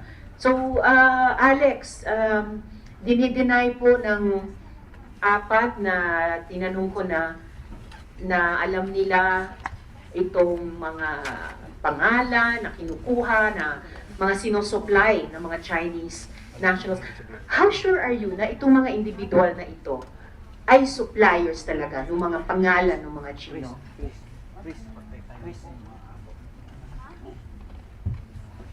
I am 100% sure based on personal knowledge. Ganito po kasi yan, Your Honor. Kami pong mga nasa front lines, itong mga foot soldiers. Gaya nga po nung sinabi ko kanina, nung nag-evolve na yung sindikato, meron niyang listahan lang para sa front line. Naka-filter yon. Yung mas detailed na listahan, nandun nga sa TCEU, yung central nila. That is why pinangalanan yung mga may hawak ng mga Viber groups, yung mga admin. Kasi sila mismo yung nagtatransact with the bosses. Kasi kami mismo, wala kaming direct contact sa kanila eh. Kahit ako, wala akong direct contact. For example, kay Sir Dennis Robles, diba? Pero, alam yan ng lahat, lalo na, bibigyan po kayo ng particular example. Merong mga Chinese passengers na hold yan dun sa TCEU area na pinakita ko sa ating video. Pag wala sa listahan, adi anong mangyayari doon sa pasaherong yun? Hindi ba dapat i-exclude? Ang nangyayari, paghihintayin mo na yung pasahero dun sa loob, maghihintay yan ng attorney. May tatawag ngayon, isa sa mga boss. Ika nga. Iyan sila. Kaya kung po sila pinangalanan, sila yung mga boss. Lalapit yung TCEU, sasabihin, oh, okay na to. Eh syempre, magtatanong yung officer sa harapan, oh, bakit tatatakan yan? Wala yan sa listahan. Kay boss, ano to? Hindi, DR eh. Hindi, TM eh. Ganon. So, code name lang. Magkano yung bayad doon sa Tubos system? Sa pagkaalam ko, 10,000 yon. Iba yung bayad doon sa Tubos. So, estimate ko, wala na lang na-exclude eh. Recently, walang na-exclude dyan, lahat yan Tubos. Sulit lahat ng pasahero dyan. Yun po, Your Honor. Ang link po natin from down sa mga counter, TCEU, or yung mga Viber admin. Ito po, meron yan, may mga ledger yan, may listahan yan sa mga laptop nila, sa mga cellphones nila, andyan dyan yan. Sila rin ang tumatanggap ng pera sa kanila. Sila rin yung mga bagman. Kamakailan ko nga lang nalaman, ang term pala sa bagman, enkargado. Yung nakita natin doon sa listahan, nagtatanong ko, ano ba yung enkargado? Yun pala bagman. Yan po yan. Sila po yung link. Yan po, Your Honor. Yung ilang binanggit mong initials ng mga suppliers, TM, Totoy Magbuhos yon, DR, Dennis Robles yon, Yes, Your Honor. na pinapakiusap yung mga wala sa listahan para hindi ma-exclude. Yes, Your Honor. At the same time, yung listahan ng mga Chinese, nung hindi pa siya filtered sa TCEU, ando doon din yung mga initials nila, yung mga pangalan. Ibig sabihin, alam na, halimbawa, may 10 pasahero, o galing to kay DR, Dennis Robles. Ganon. So, ano po kasi yan eh? Yung sinasabi kong Timbre Central, parang melting pot yun. Kasi parang ang palengke na yung airport eh. Ano yan eh? Competition yan eh. Marami yan. So, meron sila kailangan central para dun ilalagay lahat. And then, pag pinasa yun dun sa mga frontline officers, naka-alphabetical order na yun. Kahit nga wala ng flight number na lang eh. So, common knowledge po yan sa buong airport. Ayun po ulitin ko po, ang link dyan, yung TCEU members at saka Viber admins. Nasa computer nila at nasa mga laptop at cellphones. Lahat ng data dyan. Kung maghahanap po kayo ng mga, syempre, hindi naman nabibidyohan yung mga sarili nila. So, yun po yung pinipinpoint ko. Yun po ang link natin. Yun lang po, Your Honor. Salamat. Yes, Sen. De La Rosa. Madam Chair, I think it's quite prudent on our part to remind both parties dito, both the accused and the accusers, that you are under oath. And the purpose of this committee hearing is to ferret out the truth. And para matulungan kami in aid of legislation, anong gagawin ng committee na ito? Kung sige kayo tago ng katotohanan, then baka huwag yung i-challenge itong committee na ito na maging isang inutil na committee para lang kami dito mga King Koy naghiring-hiring na walang mararating dahil sa pagtatago nyo sa katotohanan, then the committee might as well use its power to compel you to tell the truth. So, yan lang. Dapat alam nyo, baka in-easy-easy lang nyo ito, deny kayo ng deny, and later on talaga may establish ng committee na ito, yung ginagawa nyo kalukuhan, then, mananagot kayo. Again, I'm addressing this both to the accused and the accusers. Sana open tayo. Wala tayong tago dito. Para naman sa kabutihan ng buong bansa, ginagawa natin dito. Anyway, kung sabihin niyo na nangyayari talaga yan, we will address anong dapat babaguhin sa batas, sa mga polisiya, para hindi na maulit yung ganyang mga kalukuhan. Yun ang purpose ng hearing na ito. Basta huwag lang nyo kami gawin dito inutil, Madam Chair. Yun lang, thank you. Thank you, Senator De La Rosa. Yun talaga ang, hindi wish, no? Pero intention ng komite. Kaya gaya ng sinabi ko sa simula, maging sino ka man, maging gaano ka makapangyarihan, the axe will fall where it will. No? Alang-alang sa mga kababaihan at mga bata. Last question sa ngayon, Alex. Sabi ng mga sinasabi mong suppliers, di daw sila ang nagsusupply ng pangalan, no? So, saan nanggagaling yung mga pangalan mismo?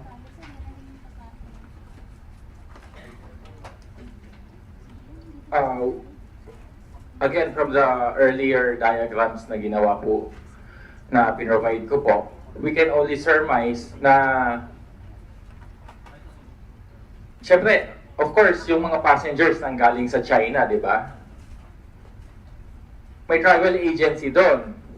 Tapos yun ang may ano yan dito, may another travel agency yan, or sino mang, or contact person, or liaison na kausap nila. O kung hindi ka nun, edi sila mismo, kausap nila yung sa China. So, yun po, Your Honor. Ang mga pangalan, syempre, nanggagaling po sa China. Mr. Medina, sinishare ko po yung, in a way, exasperation ni Sen. De La Rosa. No? Na-exasperate na rin ako na parang walang nakakaalam sa anumang wrongdoing ng goings-on sa loob ng ating bureau. Pero, kahit sa unang-unang hearing natin, January 28 itong taon, sabi nyo, when you came in after Mr. Marinas, Red Marinas, you quote, instituted the reforms, asked the DOJ to file cases against some individuals, put new people on board to combat or eliminate these kinds of wrongdoings. So, sino po yung mga taong tinukoy nyo na gumawa nitong mga wrongdoings?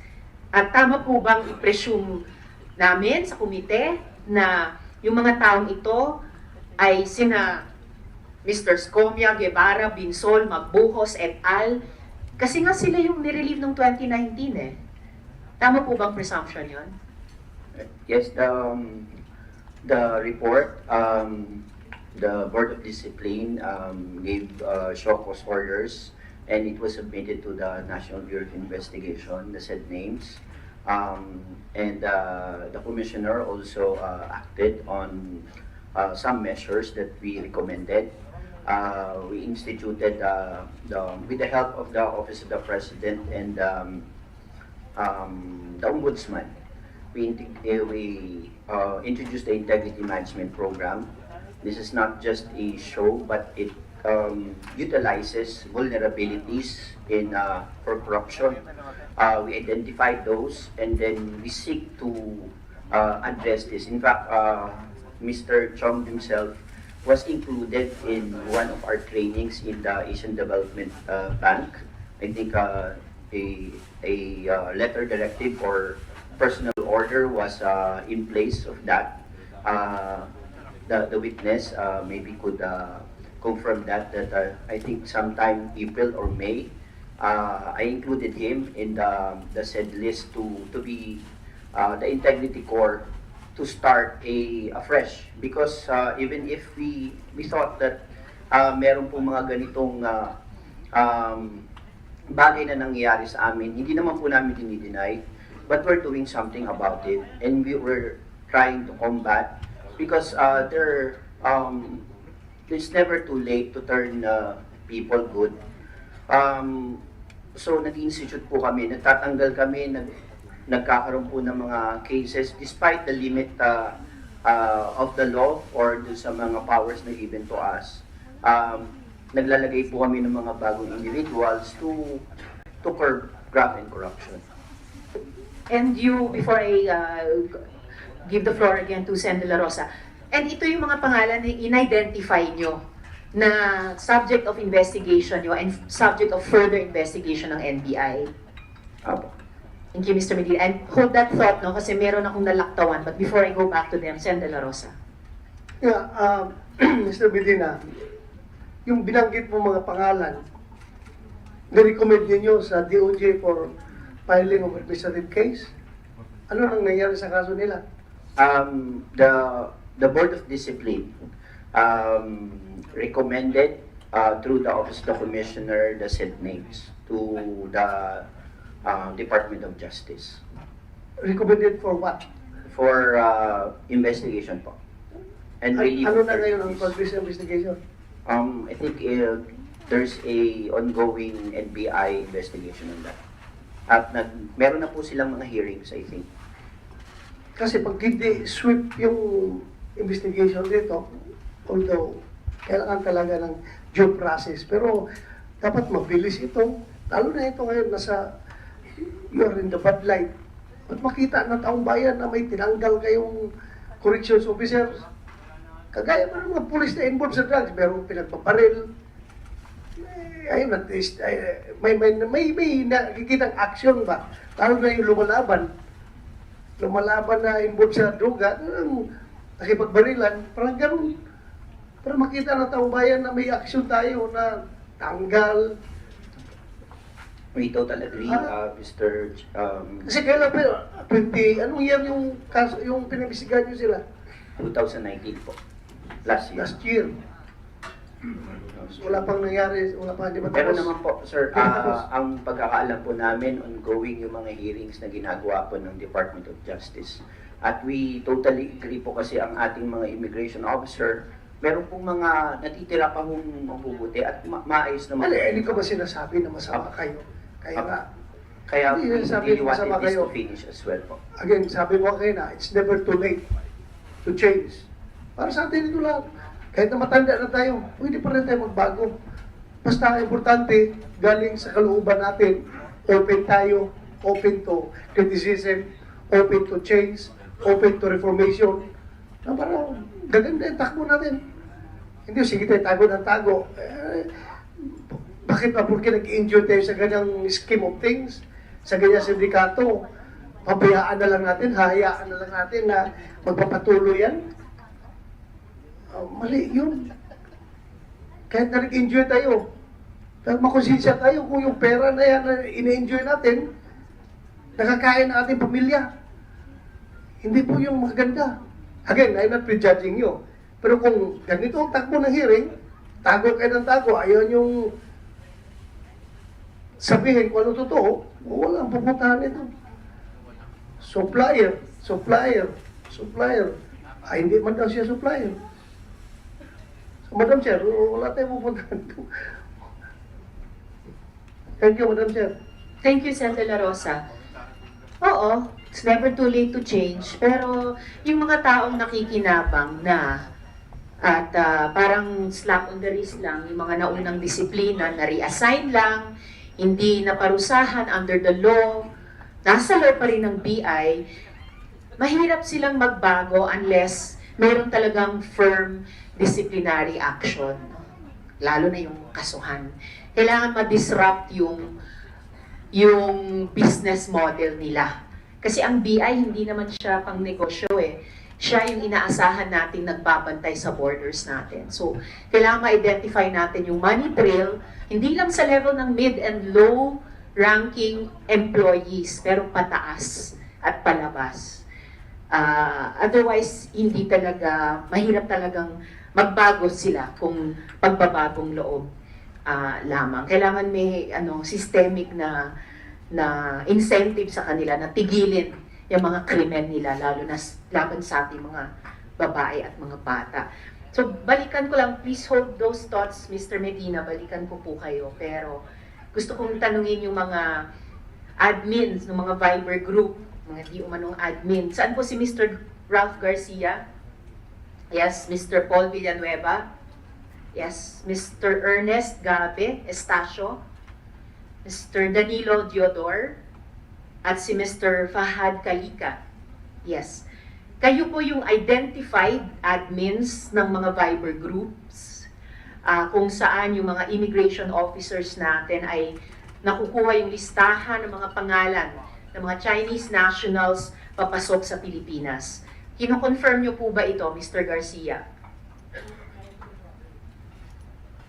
Kasi andyan po yung andyan po yung pangalan nyo sa isang Viber chat group screenshot. Kayo po ba si RG Garcia Ralph? Hindi po, Your Honor. Sino po yung RG Garcia Ralph na napakalapit sa pangalan yung Ralph Garcia na nag-delete ng mga message at tinag pa ni Gabe? Sino ba si Gabe? Si Gabe. Ernest Gabe ba ito? Sabi po ni Gabe or Gabe, nasa MISD lang ako sa arrival, care of tag RG Garcia Ralph. Tinag din po yung RG Garcia Ralph ni Chepi. Sino naman si Chepi? Na ang kanyang message ay yung mga sobre nyo po nasa BCIU office endorsed by RG Garcia Ralph. At litrato nung, hindi na kasi pastillas, di ba? Hindi na nirorolyo, inilalagay na sa mukhang legit na brown envelope na parang pasweldo. So, once more, for the record, and I remind you po, you are under oath sa Senado, kino-confirm nyo po ba na isa kayong admin sa Viber groups na ito? Hindi po, Your Honor. One more time, no? You are under oath, sir. So, sino po yung RG Garcia Ralph na yan? Hindi ko po alam, Your Honor. Miss, kayo ba? Sino ba yung nakatag, Alex? Si Ralph Garcia ba yung nakatag na RG Garcia Ralph? Tinag ni Gabe or Gabe at tinag ni Chepi? Yes, Your Honor. Kung titignan niyo po yung, naaalala ko pa nga eh. Sorry, medyo, yung picture ni Ralph Garcia doon sa Viber group, after nung nagkaroon nga ng exposure doon sa with Sir Ramon Tulfo, nagpalit yun, naging Tupac Shakur pa yung pangalan niya. Tingnan nyo ngayon, yung picture doon, alam ko po si Tupac Shakur yan. So dati, RG Garcia Ralph, yan yung pangalan niya, tapos pinalitan po ng Tupac Shakur, yun po yung naging code name niya. Pero yun nga, si Gabe himself. Yung Chepay naman, admin din yan, nakalimutan ko po yung pangalan niya. Babae yan. Yun po, Your Honor. Pero I confirm, sila po yan. Thank you, Alex. Mr. Garcia, bibigyan ko kayo ng one last chance, no? Na magsabi ng totoo. Kayo ba, Mr. Ralph Garcia, ang RG Garcia Ralph na tinag ni Gabe or Gabe at tinag ni Chepay and later nagpalit ng hindi lang ng codename and or photo ni Tupac Shakur? Please tell the truth for the record. Your Honor, hindi po ako yan, Your Honor. Alright. Mr. Paul Villanueva, kayo po ba ay admin ng Viber groups na ganito? Hindi po. For the recording po, hindi po ako nakatanggap ng subpoena, pero nagpunta po ako dito to clear my name po. Kasi unfair naman po sa akin na nabanggit ako, pero nasasama ako sa ganitong mga usapin. Yun lang po. Well, yes, before I call Senator De La Rosa. Well, Mr. Villanueva, hindi kayo nakatanggap ng subpoena pero dumating kayo. Salamat para doon and the committee will ask you questions. Thank you. Senator De La Rosa. Kay Ralph Garcia, alam nyo, yung last hearing sa Bucor, there was yung isang hindi lang isa, kundi tatlo, apat yun sila na corrections officer ng Bucor in connection with the GCTA scam. For continuously lying to the committee. After nung ni-refer namin sa PNP Anti-Cybercrime Group at saka sa NBI ata, lumabas talaga na siya yung ka-text doon sa cellphone. Kaya pinakulong namin dito sa succeeding hearing for continuously lying to the committee. Posible rin mangyari sa iyo kung hindi ka magsabi ng totoo. Kasi, dinidinay mo. Ngayon, i-refer namin itong kaso na ito sa Anti-Cybercrime Group sa PNP, ma-determine na iyo talaga yan. Then, kawawa ka mo. Pwede kayo, pakulong namin dito sa baba. I'm not threatening you, pero that is the rules of this committee. Pag ganun ka, kasi you're under oath. Ganun sa akin. Very clear man yan, na makita yun, Ralph Garcia. Meron bang ibang Ralph Garcia sa Bureau of Immigration? Your Honor, wala pa akong ibang kilalang Ralph Garcia. Siya lang po. Yun lang. Please do not get our vote. Kasi di maganda yung sisinungaling tayo. Thank you, Madam Chair. Thank you very much, Senator De La Rosa. Kino-confirm ko po yung babala na ibinigay ni Senator De La Rosa sa inyo, Mr. Garcia. I will give you one more chance bago matapos yung hearing natin para magsabi ng totoo. And we will, as Senator De La Rosa mentioned, we will refer this to the PNP Anti-Crime Division. Yes, we will get to the bottom of this. Salamat, Senator De La Rosa. Mr. Ernest Gabe or Gabe Estacio. Saan po kayo? Yes, sir. Kino-confirm niyo po ba na admin kayo ng Viber groups na ito? No, Your Honor. Sino po yung Gabe or Gabe dyan na nag-message at nag-tag paminsan kay RG Garcia Ralph? I have no idea po, Your Honor. Okay. Nga, Senator De La Rosa. Please do not force me to move for your contempt. Mag-move ako na i-contempt kayo at madidetain kayo dito sa Senado pag hindi kayo magsabi ng totoo. Again, I'm not threatening you. I'm just observing the roles of this committee na in-observe namin. Wala pupuntahan ito, puro kayo denial. Puro kayo deny ng deny. Madam Chair, please, tuloy natin. Thank you. Thank you, Senator De La Rosa. Tapusin ko yung dalawa pang admin ng Viber group before we move back to Mr. Medina. Pero take heed, no? Yung mga binigyan na ng advice ni Senator De La Rosa na ano yung kapangyarihan ng komite nito kapag mukhang harap-harapang hindi nagsasabi ng totoo. Mr. Danilo Diodor. Yes, sir. Kino-confirm niyo po ba na isa kayong admin ng Viber groups na ganito? No, Your Honor. And last but not the least, Mr. Fahad Kalika. Yes, sir.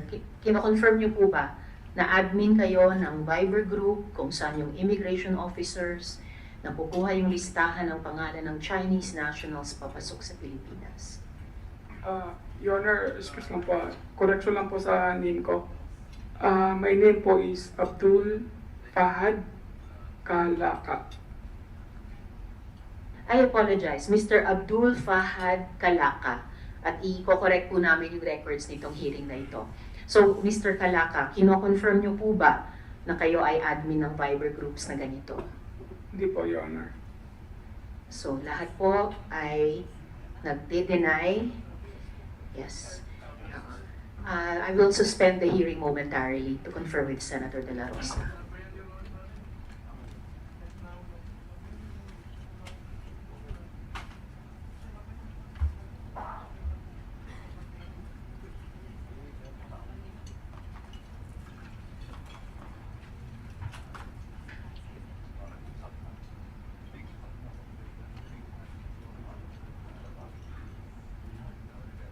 Hearing is resumed. Sorry, yung mga kailangan pumunta sa CR, which I think is where you are going, gentlemen.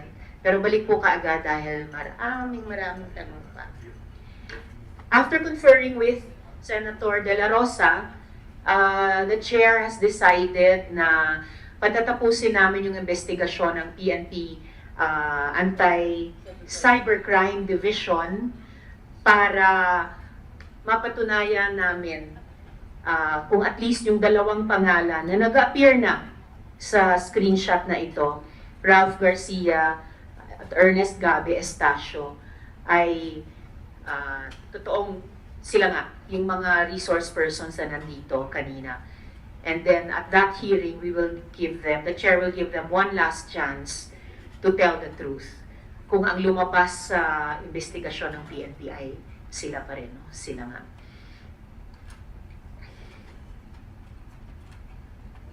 May natira ba sa kanilang 5 dito? Mr. Villanueva? Ang solong hindi namin sinapina pero dumating. Baka nagkukonferensyo sa CR ngayon. Ha? Nag-usap-usap yun sa CR ngayon. Baka makulong tayo dito. Mabuti kung nag-uusap para maiwasang makulong. Napakasimple Magsabi lang ng totoo para makumpleto yung trabahong ginagawa natin dito alang-alang hindi lang sa BI, alang-alang sa ating mga babae at bata.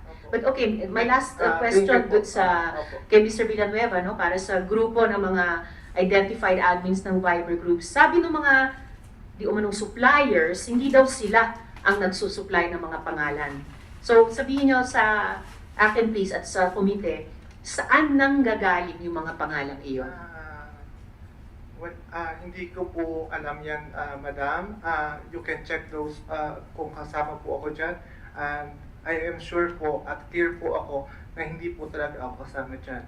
Kahit pa-investigate nyo po. Gayunpaman, saan nang gagaling yung mga pangalang iyon? Wala po akong personal knowledge po kasi hindi ko po talaga alam. Kung walang personal knowledge, meron bang common knowledge na umiikot dyan sa level ng mga immigration officers or sa loob ng BI, kung saan nanggagaling yung mga pangalang, kasi hindi naman out of thin air may mga listahan tayong nakikita sa screenshot ng mga Viber chat group at yung video sa computer. So just once more for the record, alam saan po nanggagaling mga pangalan? Pasensya na po, madam. Talaga po hindi ko po talaga alam kung alin po talaga ang tinutukoy po dyan. Hindi ko po talaga alam. Pasensya na po.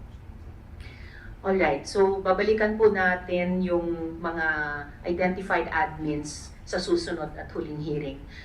Backed up by yung findings ng PNP. Balikan ko lang po si Mr. Medina.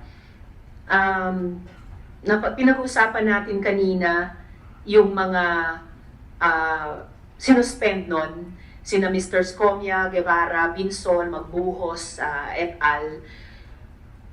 Kung sinuspend sila noon, inimbestiga ng BI, nirekomenda yung patuloy na investigahan ng NBI.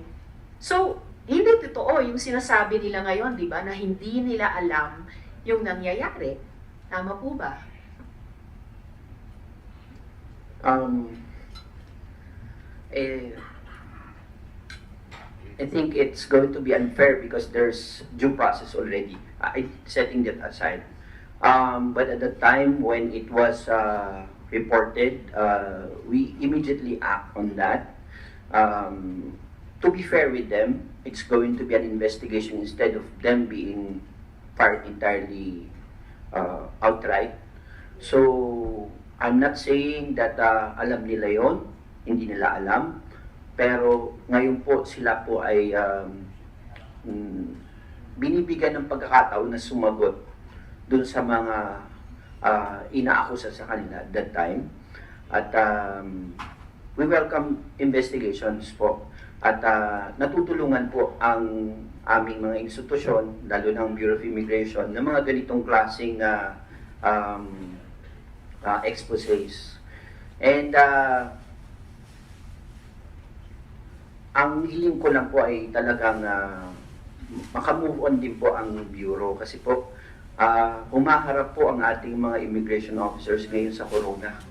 And then ngayon meron pong ganyan pastillas. We are demoralized. Yung mga immigration officers po natin ay nahihirapan na rin po in terms o po, yung iba po tunay nagkakasakit, may mga na-quarantine na po sa amin. Sa ganito pong klaseng investigasyon na kami ay humaharap. We welcome it. Kami po ay buong tapang na hinaharap itong challenge, pero ang gusto rin namin ay ma-threat po yung katotohanan. Pero, yes, Senator De La Rosa. Yun nga, Madam Chair, I would like to impress this upon our resource persons na hindi ibig sabihin na porque insurmountable yung problema na kinakaharap ninyo ngayon dyan sa iyong trabaho, magbubulag-bulagan na lang itong committee na ito sa korupsyon na nangyayari dyan. Hindi po yan pwede. Well, inaamin namin na we are with you in your fight against this coronavirus. Kayo ang palagi nasa harap, endangered yung buhay nyo, yung health ninyo. Pero, ilagay natin sa utak na hindi yan pwede maging rason na kalimutan na namin yung pastillas case na ito. Dahil alam ninyo yung taong bayan, believe it or not, kahit na mamatay kayo dyan sa harapan ng sa kakarap niyo sa coronavirus, hindi rin yan papansin ng taong bayan. Ang nakatatak sa utak ng taong bayan, yung ginawa kalukuhan sa pastillas. Do you agree with me? Ha? Yun ang nandun sa utak ng... Kasi pareho tayo. Sabihin ng normal lang yan sa pulis mamatay. Ang operation doon sa droga. Yung drug operations, trabaho mo nila yan, binabayaran mo sila dyan. Tinamaan ng bala, namatay, okay lang yan. Tanggap nila yan. Pero pag sinabi na pulis, isang ninja cop involved sa droga, hindi normal yan sa pulis. That's abnormal. So ito po, gawin yung sagot ko sa iyo, Mr. Medina. Yes, alam namin paghihirap ninyo, pero still, we have to dig deeper in this issue. Dahil hindi ito pwede pabayaan, dito pwedeng magbulag-bulagan tayo. Dahil ang taong bayan ay mas, as I've said, mas nakafocus sila doon sa maling ginagawa natin kaysa doon sa magandang ginagawa natin as public servant. Yun po ating bantayan. Maraming salamat.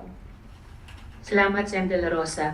Of course, lahat gustong mag-move on kapag may problema. Pero, gaya ng sinabi ni Sen. De La Rosa, makaka-move on tayo pag in-expose natin yung buong extent ng problema at inayos natin, inilagay natin sa maayos. Na-appreciate ko na sinuspend ng BI yung pag-issue ng mga VUA dahil dyan sa COVID-19 health crisis. And lahat tayo sa gobyerno, we wish na yung ating mga frontliners sa BI ay manatiling malusog at ligtas sa COVID-19. But I think it is much more demoralizing kaysa pa sa pagharap sa komite namin kung magpapatuloy yung ganitong klaseng pag-corrupt, no, sa ilang mga tiwaling empleyado at opisyal natin. Na kalaunan, nagbubunga ng prostitusyon, trafficking, at kung ano-ano pa sa ating mga kababaihan at bata. So,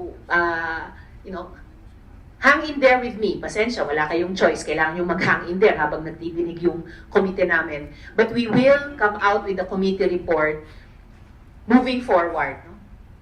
Taking the painful steps now, pero moving forward para maayos ng BI itong malaking problema sa loob, including modernizing the BI law and laying accountabilities at pagsingil ng accountabilities na iyan pati sa paraan ng mga legal na kaso.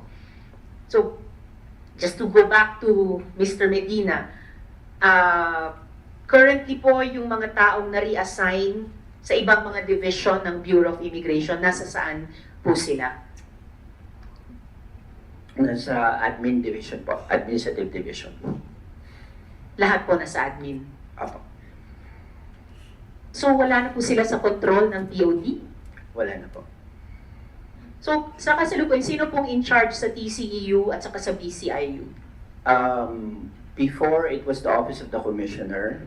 And then recently, I think on last week, it was transferred to the Intelligence Division.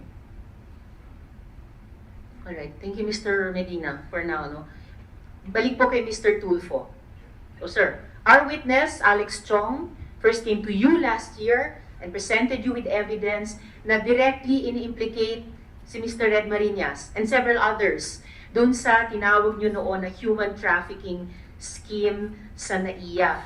Balikan ko po yung punto nyo kay dating Secretary Aguirre.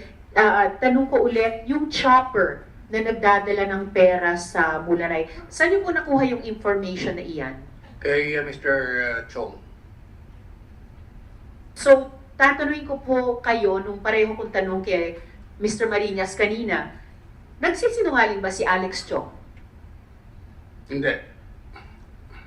And sa pag-aaral po ninyo sa mga ebidensya na ibinigay ni Mr. Chong sa inyo at sa komiteng ito, ano pong comments nyo sa mga statements ng ating ibang mga resource persons ngayong araw? Kung ikukumpara po sa statement ni Mr. Chong, nagsisinungaling po sila.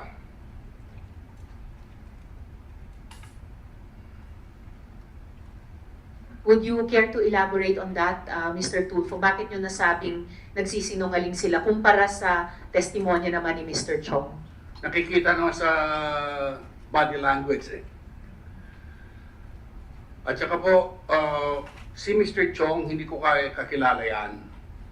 Last year, if I'm not mistaken, April of last year, may pumunta sa akin na immigration daw. Ay sabi ko, baka problema lang. Kasi yung programa kong isumbong mo kay Tulfo, marami pong pupuntang mga nagsusumbong. Baka ako ay may problema, baka yung kamag-anak niya kailangan tulungan. Pero sabi, kuya, hindi nagpapatulong, may expose, mayroon siyang gustong isiwalat. Ay, pinatuloy ko na agad sa opisina. Lahat na po, he spilled the beans on all his colleagues sa NAIA. And it was shocking to me. Lahat po. Nilahad niya. Sabi ko nga, you're risking your life doing this. Sabi niya, kailangan ho eh. Sabi ko, miyembro ka rin ng sindikato. Sabi niya, opo. At saka, if we weigh in, paano ho natin madi-discover sa mafia, sa organization ng mafia, mayroong mga squealers. Hindi malalaman ng government ng US yung doings, yung goings on inside the mafia without a witness.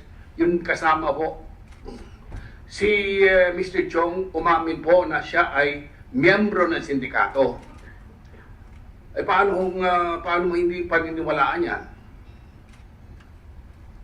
Ang sakit pong marinig, no? Mafia, na never dapat maka-establish ng foothold sa alinmang bureau or ahensya natin. Sir, kinorroborate niyo po ba yung mga ebidensyang dinala ni Mr. Chong sa inyo noon? May mga dinala po siya mga ebidensya. Isa po yan, yung litrato. In fact, sabi ko, delikado ang kuhan mo rito, Alex. Ilang beses pa kami nakikita sa opisina, sa ibang lugar. Sabi nga niya, he feared for his life. Sabi niya, pero gusto kong, sir, ma-expose talaga ito. Kasi sabi niya, kawawa ang taong bayan. Kawawa yung bayan natin. paano po nyo alam nung kinorroborate nyo yung mga ebidensya niya na reliable yung mga yon? Alam mo niya lahat eh. Ang going so kasi kasama siya sa sindikato eh. Sabi niya eh. Madam Chair. Sen. De La Rosa. Okay. Thank you, Mr. Tolpo. Can I ask Mr. Chong, categorically, yung sinasabi ni Mr. Tolpo, nakasama ka sa sindikato, kasama ka talaga? Yes, Your Honor. So, kung kasama ka, kasali ka rin sa fruits of the crime, Yes, Your Honor. nakibahagi ka. Yes, Your Honor. So, how much natatanggap mo from your share from the fruits of the crime? Gaya nga po nung sinabi nung previous hearings, Okay. pag nasa Terminal 1, estimate po mga nasa 20,000 weekly yung pastillas share. Tapos pag sa Terminal 3 naman, mga 8,000 weekly. Meron po yun yung previous pa yung pinaka-last na i-post po natin kanina, Your Honor. Sa Terminal 2, hindi ko po alam dahil hindi po ako na-assign doon. So, how long Matagal ka, na, nang matagal. how long ka tumatanggap nun? Ilang buwan? Taon? Yes, Your Honor. Taon po. Thank you. Thank you, Madam Chair.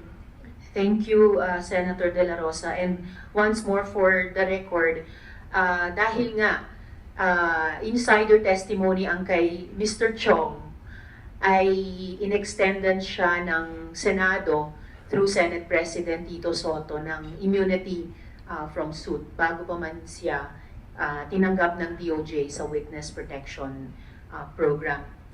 Mr. Tulfo, pwede nyo ba kaming i-walk through sa post na ito? Particular, ano po yung connect ni dating Sec Aguirre kina Mr. Marinas? Base po sa sinabi sa akin ni Mr. Chong, siya po yung protector ng sindikato, si Secretary Aguirre, former Justice Secretary Aguirre. Could you explain more? Paano sila naging protector nung Kasi mag-amang po, Marinas? yung he castrated the powers of Commissioner Morente. Ang power po kasi dapat to hire and fire or reassign immigration personnel should be should be laid on the responsibility of Mr. Morente, Commissioner Morente. Pero inalis po yung power na yan, kinuha po niya yan. He arrogated onto himself the power to reassign and assign and reassign immigration personnel and appointed father and son tandem. Hindi po na iba, parang, di ba, sabi nga, very obvious, bakit i-assign mo, bakit yung yung tatay at saka anak nasa immigration holding key positions? And then yung isang tanong ng komite, Mr. Tulfo. Alex, paano mo nalaman yung involvement ni dating Sec Aguirre? Your Honor, bali, ikikwento ko po sa inyo yung nangyari, no? When I came to Sir Ramon Tulfo's office, hindi lang naman kami ni Sir Ramon Tulfo na yung biglang may ebidensya, titingnan namin, ganyan. Of course, ano po yan, pinag-aaralan po namin lahat ng mga present ko sa kanya. And this is from my point of view din naman, ano. I'm sure that si Sir Ramon Tulfo, and sir, correct me if I'm wrong, no? May sarili po yung intelligence network. And pinaprotektahan po niya, dahil ako po, lumabas na ako, kaya kilala niyo na ako ngayon. Si Sir Ramon Tulfo, pinoprotektahan po niyan ang intelligence network niya. That is why nasa shoulder ko lahat ito ngayon. Pero na-corroborate po niya yan. Tulad po nung, bigyan ko lang po kayo ng example, yung helicopter po na kulay yellow, kung mapapakita niyo po dyan, yun po yung pumupunta sa Mulanay, yan. Sa Mulanay, sa Quezon ba yun? Yeah, Quezon Province. Yes, sir. pasensya na po, Sir Mon, pero kinonfirm ko naman po na sila po yan. Yun, kasama po ako. We were working on that. So it was a long-term process. It was a journey for the both of us. We were working on this. I was a lone wolf inside the bureau, inside the syndicate. So, example po, yung helicopter, may iba pong nag-corroborate dyan. Actually, ako lang po ang nag-confirm na sila nga yan, yung nakasakay sa helicopter. Kasi, how would I know na yung mga ganyan nga sa Bulanay, etc. Ma'am, Mr. Chair, Yes, Mr. Tulfo.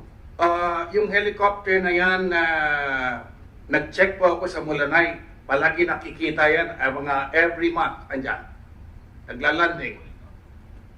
Nagtataka yung mga tao ron sa Mulanay kung bakit naka-helicopter every month. Which jives with the statement of Mr. Chong na may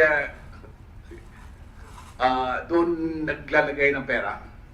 So every month may parang Every month delivery. po. Kasi nag-check po ako sa Mulanay. Every month, at least twice a month to na nakikita yan sa yung mga helicopters na naglalanding. So twice a month pa pala.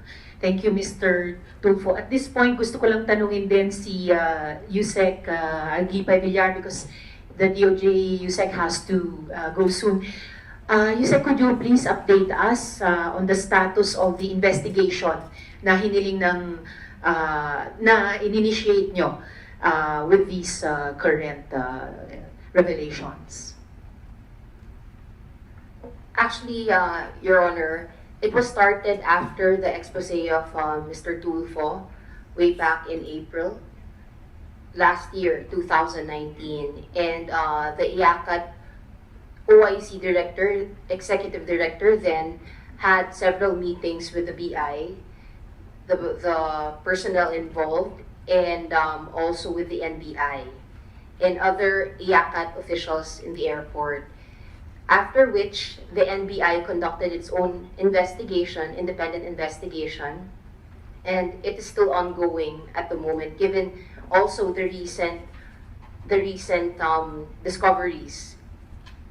So, since then, as reported, the personnel have been reassigned, and the cases referred to us even prior are now being handled by were referred to the DOJ and now being investigated as well. So there's an independent investigation at the DOJ level, which hopefully will be able to resolve in the near future. And nabanggit nyo, Yusek, na kasama ang IACAT as the Interagency Committee. So may klarong anti-human trafficking na anggulo yung investigasyon sa ngayon, though it is still ongoing. Yes, Your Honor. That's very good to hear, Yusek. Maraming salamat sa inyo. Could we show again, please, the photo of the helicopter? Mr. Marinas, can you confirm this photo of the helicopter at kayo ba yung isang pasaherong nakasakay dyan? Yes, Your Honor, I confirm that I am one of the passengers in that chopper. And who owns that Bell 429 yellow chopper? Your Honor, it's a commercial chopper which we paid for the gasoline. If I may expound more. As you expound, Mr. Marinas, please also tell us, ito ba yung parehong chopper na ginagamit nyo twice a month going to Mulanay, per what Mr. Tulfo said? Your Honor, I only rode the chopper once in my life. And that chopper was used when we went to San Narciso, Quezon, not in Mulanay, because we attended the San Narciso Day. We were invited to attend that day, but not in Mulanay. Isang beses lang po ako sumakay dyan, at hindi po ako sumakay kailan pa man ulit. You can check the manifest of the chopper. The owner of that is, I guess it's Air One or Air something. Pero I deny that I'm been traveling to Mulanay twice a month. We can check the manifest. It's a commercial chopper. Anybody can rent that chopper. We paid for the gasoline of that chopper because we had to attend quickly to the San Narciso Day, and we had to go back the following day. But the following day, nagsasakyan na po kami. Malapit po ba or malayo ang San Narciso sa Mulanay? Hindi ko po alam, Your Honor, hindi po ako taga Quezon. Opo, hindi kayo po yung taga Quezon. So yes, we will just check as you suggested, no, that we could, the manifest. Sayang wala si Commissioner Morente, pero I will continue to ask Deputy Commissioner Javier. Commissioner Javier, para lang bigyan yung tayong lahat ulit ng broadest perspective about the institution that's at stake here, no, na yung Bureau of Immigration sa usaping ito ng eventually pagprotekta sa ating mga kababaihan at bata. What would you say are the units exercising the widest discretion regarding the entry and exit of foreign nationals from the Philippines?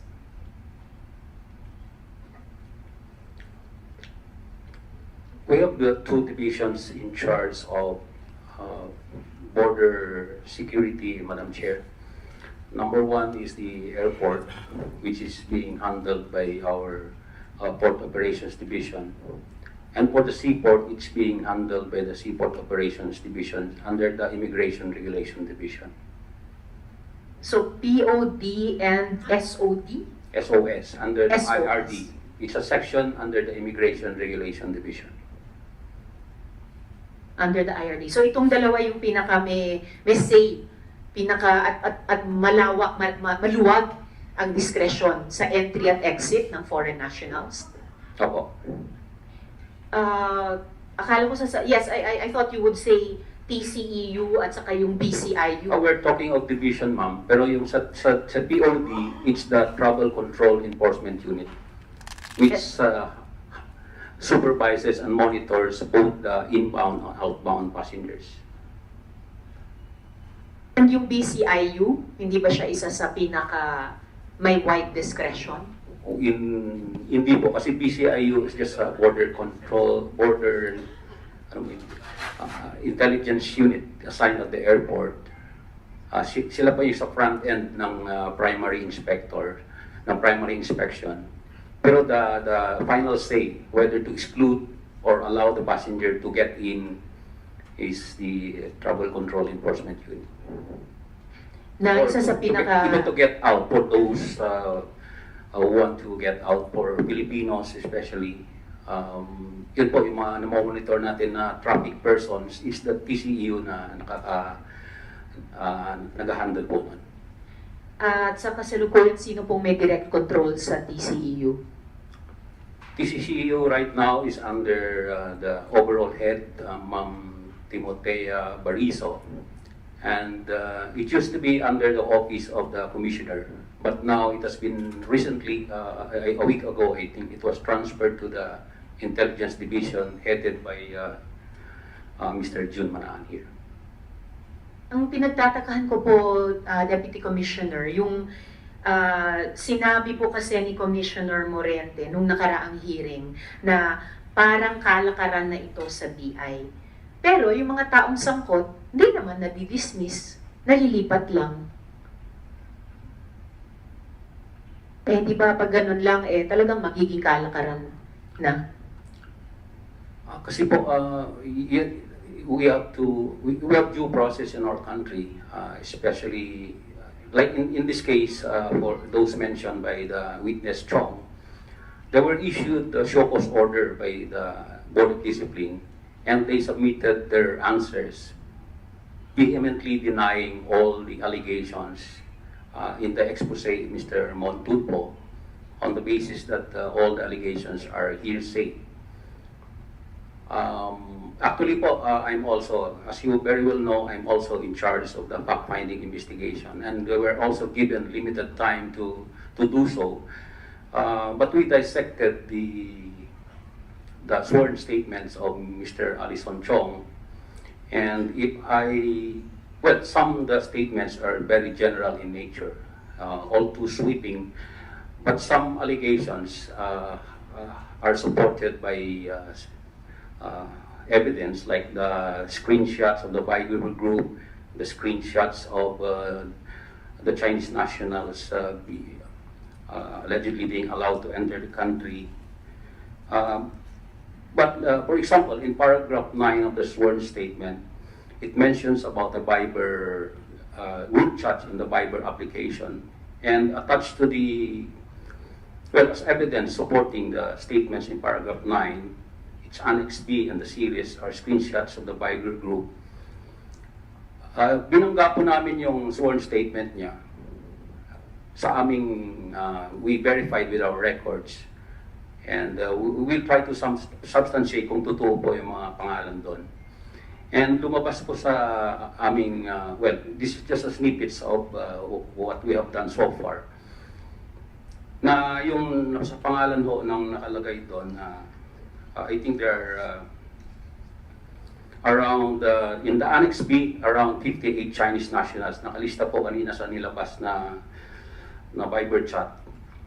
Then meron po doon picture din ng dalawang passenger na allegedly arriving December 27, 2018. Tapos mayroong photograph din po na tatlong passport of 3 passengers allegedly arriving on December 22, 2018. And it appears based on our records, sa travel and arrival records ng immigration, na nakapasok naman po lahat ito. And they went through the normal immigration process based on our system. Kasi na-screenshot naman po sila, na-scan yung passport. They went through the facial recognition. They went through the biometrics. Recorded naman po, nandiyan naman yung scan passport nila sa system namin. So, in the scheme of things po, it's likely that they went through the normal immigration process.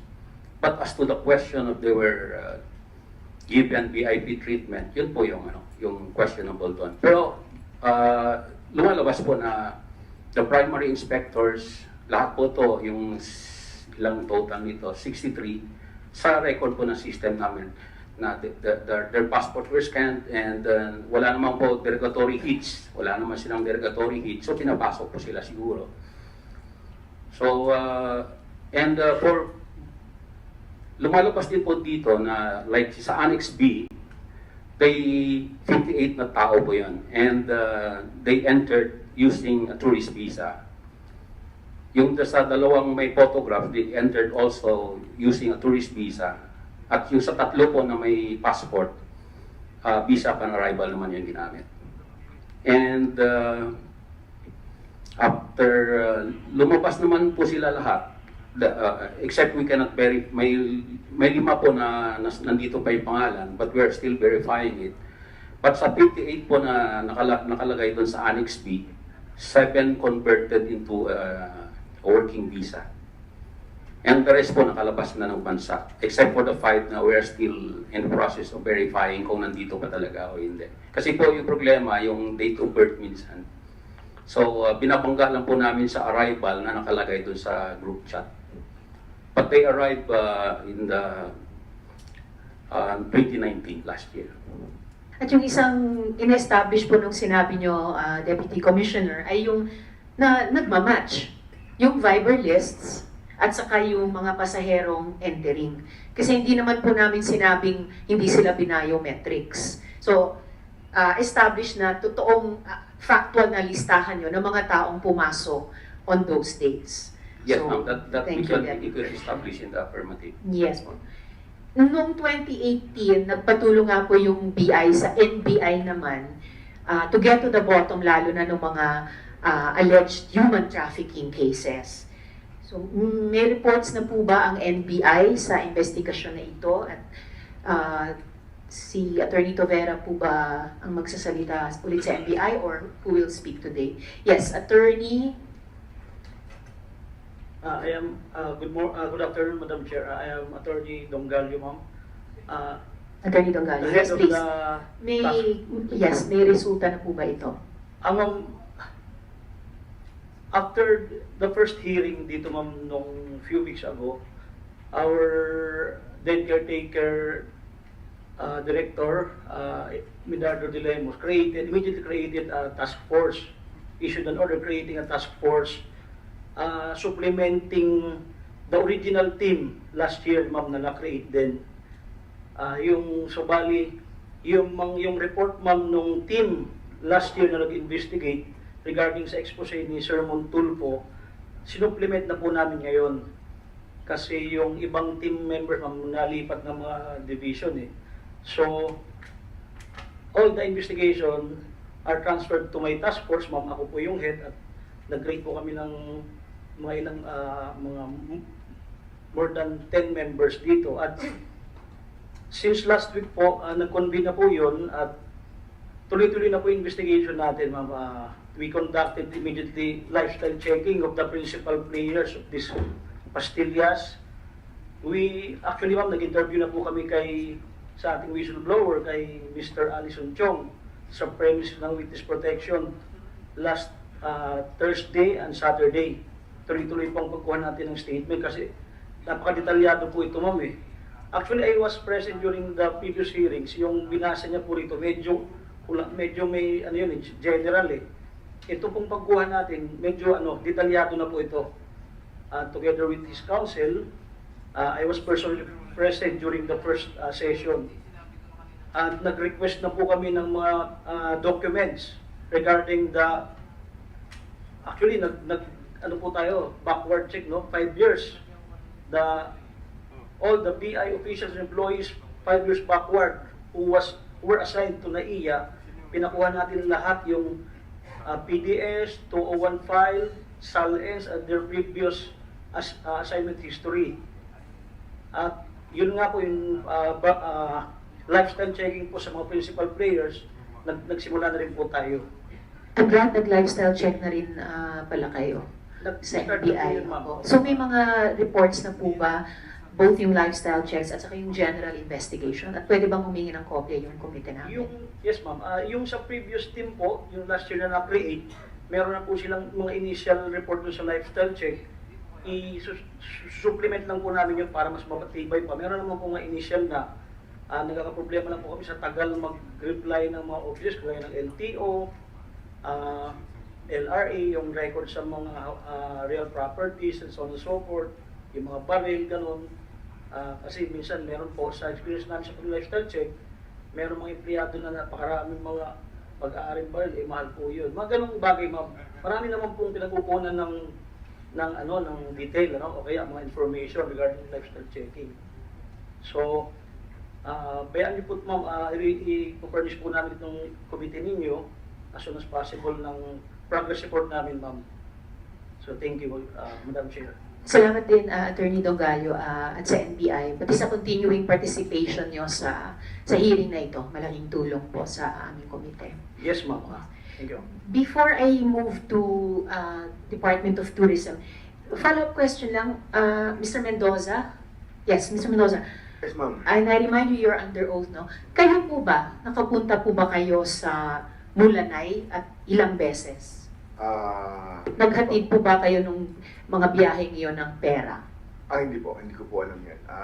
Kasama po ako doon sa San Narciso. Yun po sinasabi ni Mr. Marinas. Isang beses lang din po ako nakasakay ng chopper. At hindi ko na po ulitin yan dahil mamamatay po ako sa hilo dyan. Ano po? Sa hilo po. Takot po ako sa taas. Alright, salamat Mr. Mendoza. For the DOT, Ma'am Montesillo, USEC, is it? Director Montesillo. Sorry, nakita yun. Yes. Director Montesillo.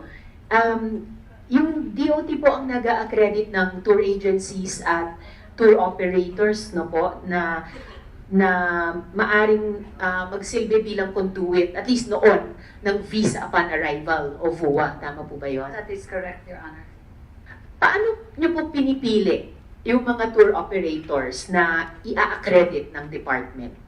The Department of Tourism, meron po tayong standard na checklist physically, and of course, meron pa pong ibang documents na magpo-prove na they are legal, no? Like SEC registration, the BIR registration, and then isa po sa pinaka-importante is alam namin na nag-exist sila through the parang physical na inspection ng office, because we do not want fly-by-night tour operators.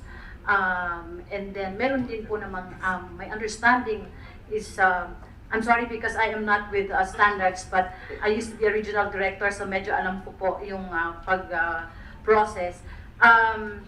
Tinitignan din po yan natin ang kanilang mga including ang kanilang financial capability. And I think there is still that special na requirement man po with regards to the Chinese naman po na tour operators, Your Honor. Okay, well ma'am, gusto ko tanungin talaga yung special requirements. At tinatanong ko po itong mga tanong dahil reports are rife, no? Na yung mga tour agencies, nagre-rake in sila ng yung millions of pesos in service fees or convenience fees mula po sa mga Chinese nationals na gustong pumasok sa Pilipinas. So, sa 10,000 na pinabayaran ng Chinese nationals, 2,000 pesos daw ang napupunta sa airport operations, pero hindi pa natin alam yung hatian dun sa 8,000 pesos dahil nga control daw yon ng mga tour agencies. So, paano nyo po siniscreen yung mga tour agencies to identify and hopefully weed out yung ganitong mga agencies na kasabwat sa ganitong mga operations? Unfortunately, Your Honor, we would not have any, kumbaga, what's this? Parang guidelines or on paano namin gagawin, no? Because ang atin lang po naman is the Department of Tourism encourages tour operators, and these are the when you say tour operators, ito po yung tumatanggap po nga ng mga turista, legitimate na tourist po, na bumibili po ng package doon pa man sa country na kung saan sila galing. And especially yung kung ano ang ginagawa nila on the side, wala po kaming alam po, Your Honor. Okay, but speaking of on the side, meron po akong gustong ipakitang dalawang shot galing sa WeChat. Maalala po natin yung WeChat, bukod sa Viber, ang ginagamit din sa yung pag-prostitute ng mga trafficked and Filipina women. Tulad ng 15-year-old na si Karina na nagtestigo nung unang-unang hearing nitong komite sa POGO-related prostitution. So these are, I'll be showing you sa lahat po na nandito, 2 screenshots from WeChat. Ito po may English translation. Tingnan niyo po ito. D-list from, sa pangalawa, mayroong D-list from blacklist. May airport release, if barred entry. And itong una, so wow, no, they will even produce a birth certificate for you. And by the way, nasa English translation na, nung Chinese language communication, yung salitang pastillas. So please lang, ulitin ko, wag nating te-technicalin na hindi alam ang pastillas. Eh bakit yung pati yung mga Chino sa labas natin mga Pilipino, alam nila yung pastillas, no? Nandun na sa communication nila. So, and obviously these are criminal acts, manufacturing birth certificates for non-Filipino nationals, delisting from blacklist. Nung nakaraang hearing, napag-alaman ni Senator Aimee na bukod sa VIPs dyan sa Pastilla scheme, meron pang VVIPs, very, very important persons, dahil sila ay may criminal record sa China, and yet in consideration of more than 10,000 pesos special fee, nakakapasok pa rin sila. So no wonder nakaka-operate yung mga sindikato nila dito. But back to these WeChats, no? So they delist from blacklist, they offer airport release if barred entry. So wow, no, may nag-aarbor ng mga within the powers ng ating PI na i-bar yung entry. So, and tour agencies are advertising these services freely. These criminal services. Ano pong gagawin ng Department of Tourism tungkol dito, ma'am? Your Honor, we have a list of DOT accredited enterprises, and we are willing to work with your committee on checking the DOT accreditation of these tour operators, because it is always very possible that they do things on their own. We have a list, we have their complete contact numbers and details as well, Your Honor. Thank you, Director. I welcome that willingness to work with our committee. Tatanggapin po namin yon moving forward, gaya ng sinasabi kanina. And so we will probably include a recommendation inviting the cooperation of the department in very specific ways moving forward. Pati pala passport, bibigyan nila, ino-offer ng Chinese tour agency ang passport ng Republika ng Pilipinas. They offer to process LTO driving license even using tourist visa. Masyadong useful ang Philippine tourist visa sa mga Chinese tourist na ito. They can open a Philippine bank account, just provide photo of passport, no personal appearance needed at the back. Parang yung dating kalakaran sa VUA, na again, ilang travel agencies ang nag-o-offer. Parang sila na yung BI. No? And again, no personal appearance. Padadala lang sa kanila ng Chinese tourist yung cover page ng kanilang passport. So thank you to the DOT for our initial exchange. I'd like to move to Empire Travel Agency. And will that be Ms. Wu, or it will be Ms. Wu to reply for Empire? Thank you. According to reports, Empire is the most powerful travel agency, and that you hold the majority of POGO workers entering the Philippines. So these are my questions. Is it true that you process many, if not most, of the visas that POGO workers entering our country carry upon entry? Ms. Attorney Cala, will you be answering for Ms. Wu? May I request that the chairman speaks in Tagalog for a better understanding? Certainly. Salamat, Ms. Wu. Okay. Ayon sa mga ulat, kayo daw po yung pinakamakapangyarihang travel agency at hawak daw nyo yung karamihan ng mga POGO workers na pumapasok. So ito po yung mga tanong ko. Una, totoo po ba na kayo, ang Empire, ang nagpo-process ng marami, kundi man karamihan, ng mga visa na dala ng mga POGO workers natin papasok sa Pilipinas? Hindi po, totoo yun. So ilang porsyento lang ng mga visa ng POGO workers papasok sa Pilipinas ang pinoprocess nyo ng Empire? Ma'am po, kami ang mayroon BUA accreditation, saka BI accreditation, saka DOT accreditation. Pero wala kami hawak yung POGO. Since 1998 until now, hindi kami POGO. Wala po kami may hawak ang POGO, ma'am. So, ano lang klaseng mga Chinese nationals ang pumapasok sa Pilipinas na dumadaan sa Empire? Ma'am po, halos napasok kami ang Chinese tourist punta dito. May hawak yung BUA visa, saka marami sila for apply entirely visa. Tapos, mga BUA visa namin halos charter fly. Charter fly papunta sa Calibo and Cebu. Yun po, ma'am. At magkano yung service fee na charge ng Empire? Actually po, ma'am, yung lahat yung clients namin endorse from travel agency from China. Tapos, so naka-set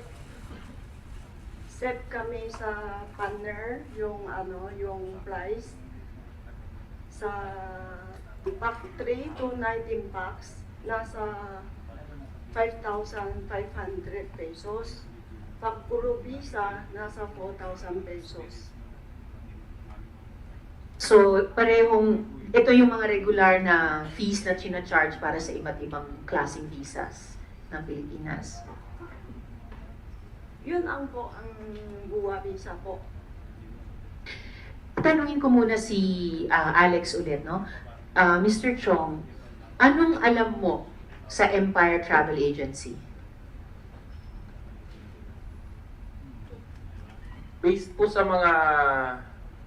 on my experience, sa mga VUA... I'm sorry, Alex, to interrupt. I would like to Sir, acknowledge the presence of Senator Amy Marcos. Salamat, Senator Amy, for being here. Yes, please proceed, Alex. Ito po, historically, based sa mga VUA nga na na-process ko, Empire Travel and Tours yung pinaka marami. And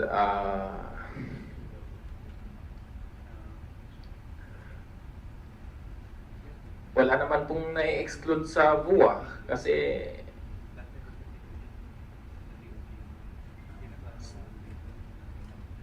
galing yan sa main office, commissioner's office. So, sinong immigration officer ang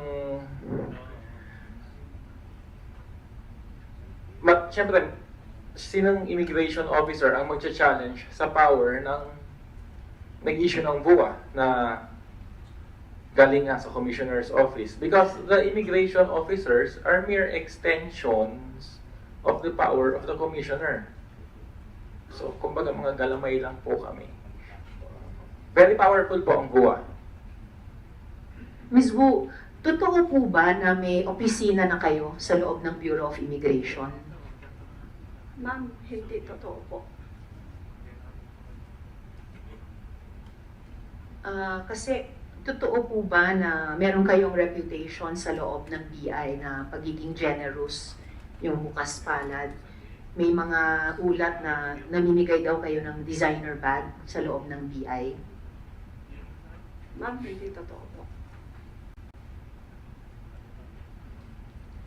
Natanong ko yung ating mga airport officials na nandito ngayon. Kilala niyo po ba ang Empire, particularly si Miss Leah Wu?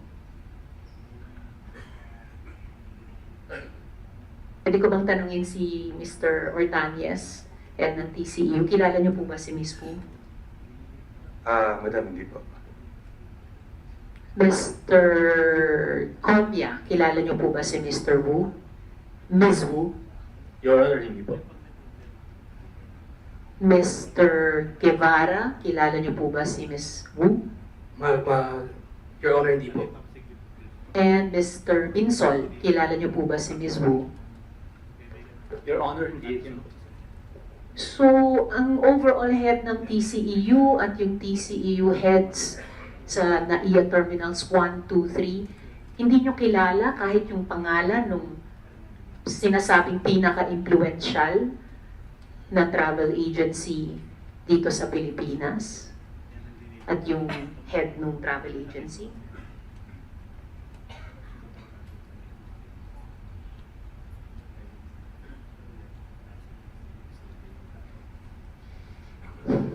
Pregnant pause. Alex, kilala mo ba si Ms. Wu ng Empire Agency? Ngayon ko lang po siya nakita, pero yung Leah Wu na pangalan, matunog yan sa airport. Parang more on, or sa Empire yan, Empire yan. So, takot. Paano matunog? Nung reputation? Okay, particular example po. And sa pagkakatanda ko, mayroong TCEU member na nag-exclude ng VUA noon. But I could be wrong. But you can look into this. You can. I want the people within BI to look into this. In-exclude niya yung VUA, and then after nun, tinanggal na siya sa TCEU. Kasi nga, in-exclude nga niya yung isang VUA, parang sinampulan ng gano'n. And wala pong nag-exclude ng VUA. Para sa akin, from my experience, mas premium pa yan kaysa dun sa tourist visa. Kasi pagdating ng VUA, no questions asked, tatak ka agad yan. And yung mga VUA na ito na sabi mo kalaunan, walang ine-exclude, sabi nga kanina ni Ms. Wu, ay ito yung pinakamaraming hawak ng mga incoming passengers na pinoprocess ng agency nila. So, matunog talaga yung Empire. Matunog po talaga. Hindi ko po alam kung ano yung ginagawa ng mga pasahero nila. Basta VUA, ganyan, 30 days yan, papasok. Wala naman pong difference yan dun sa tourist visa, papasok din naman yun. Ang pinaka distinction talaga niya is walang na-exclude na VOA. And the committee noted sa isang previous hearing na yung VOA yung naging travel document of choice nung panahong ini-issue pa siya ng BI, travel document of choice nung mga trafficked women, inbound women destined for prostitution dito sa ating bansa.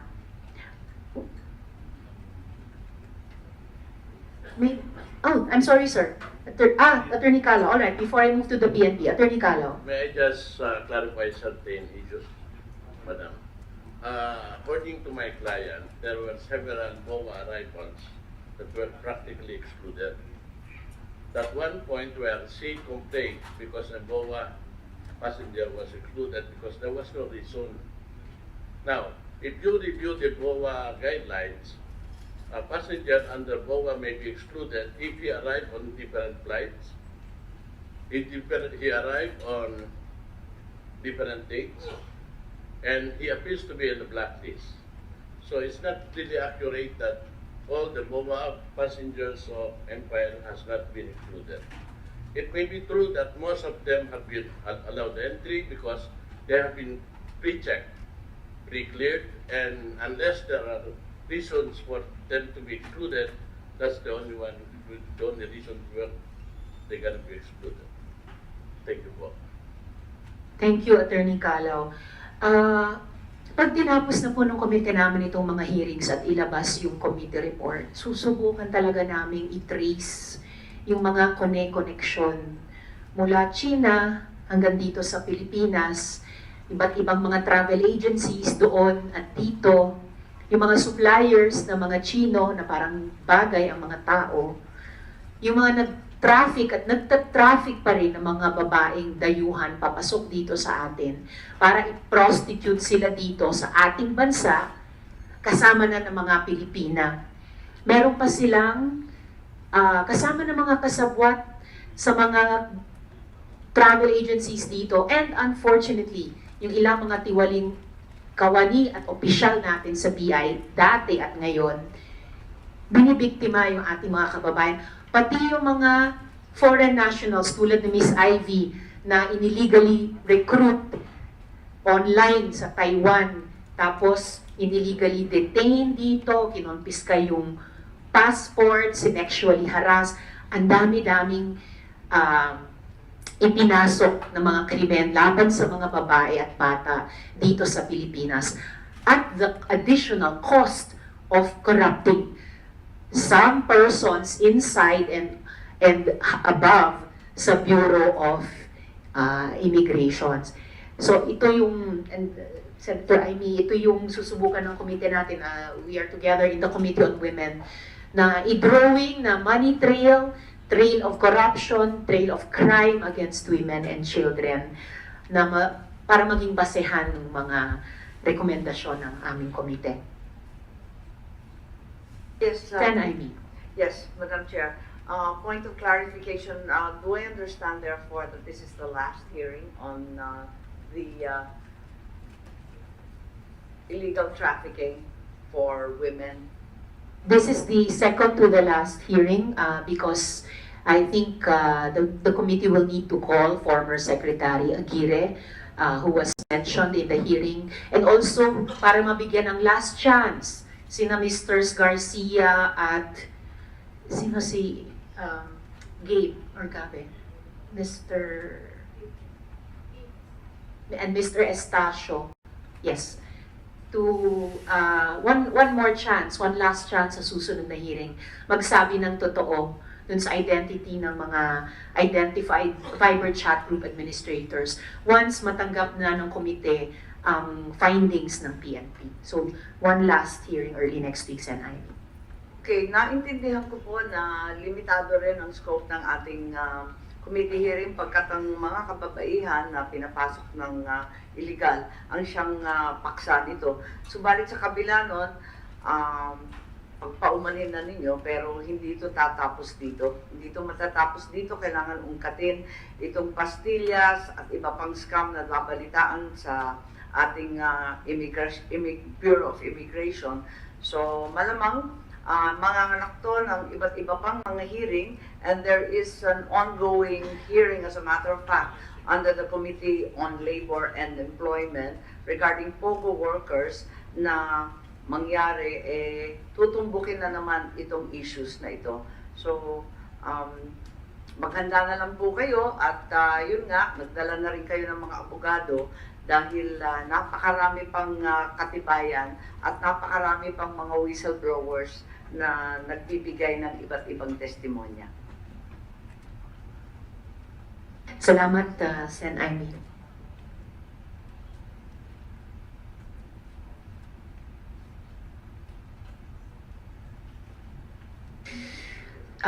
So bilang suspend muna minsan pa ng hearing natin bago yung huling hearing at paglabas ng committee report, ilang mga salita, no? Yung mga kababayan natin natatakot. Ako rin natatakot kasi nakikita natin sa paligid natin na parang nasa peligro na ang seguridad natin dala nitong POGO. Our border control was bought off by Chinese money, and no less than our government officials had a hand in that. Mga mag-ama, magkakaibigan, magkakatropa. Napalakas ito sa isang DOJ circular nung panahon po ni dating Sec Aguirre na nagpabilis ng pagpasok ng mga Chinese nationals sa bansa at sa pagpapalakas ng posisyon ng kanyang mga tauhan sa loob ng Bureau of Immigration. Salary grade 13, around 24,000 monthly, pero nakakatakbong mayor. May net worth na 5 milyong piso. Staff assistant o security guard, may net worth na 7 milyong piso. Nawawalang SALN, mga net worth na hindi katumbas ng salary grade. Hindi na po ito bago. Classic corrupt moves ito. Bistong-bisto na pero deny pa. Nagmamaang-maangan pa. I know that some of you are covering for each other right now. Nakakagalit na may excuses pa kayo na hiding behind technicalities pero tama na ang mga palusot nyo. Yung mga nagpapalusot lang, tama na yan. Wala kayong niloloko. Video na yan, may Viber, screenshots pa. Hindi ang mga yan nagsisinungaling, ang mga video at mga shots. May he said, pero mas paniniwalaan ko ang may ebidensya at yung tumetestigo na naglalagay ng sarili niya sa panganib. Nakailang banggit din ang pangalan ni dating Sec Aguirre ngayong araw. Ano ang kanyang pananagutan, kung mayroon, at ano ang extent ng nalalaman tungkol dito sa pastilla scam. I, and I'm not alone, want to know his involvement in all this. Ipapatawag natin si dating Sec Aguirre sa susunod na hearing para magpaliwanag.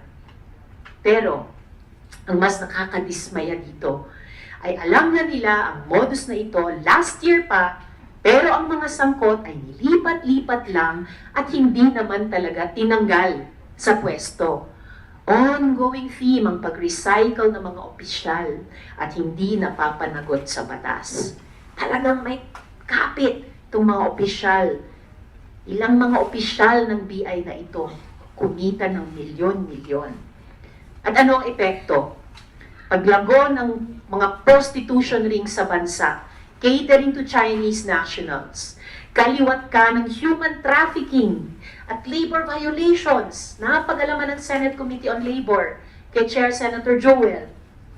Pagkakaroon ng real estate bubble, kidnapping, money laundering, aalamin ng Blue Ribbon sa ilalim ni Senator Dick, at kamakailan lang, assassination sa ating pampublikong lugar. Like many, if not most of you, I want to reform the BI. Like the Bureau of Immigration is sworn to do, I want to protect our borders. I want the Filipinos, we in the committee want the Filipinos to feel secure na hindi nakapapasok ang mga criminal elements na nambibiktima ng mga kababaihan at nambibiktima ng mga bata. Dahil sa mga reports na ginagamit ang POGO bilang channel ng mga Chinese spies at sa iba't iba pang krimen na dala nito, di ko maintindihan kung bakit di pa sinuspend ang operation nito sa bansa. POGO is a threat to our national security. POGO is a threat to our women. POGO is a threat to our children. This hearing is suspended.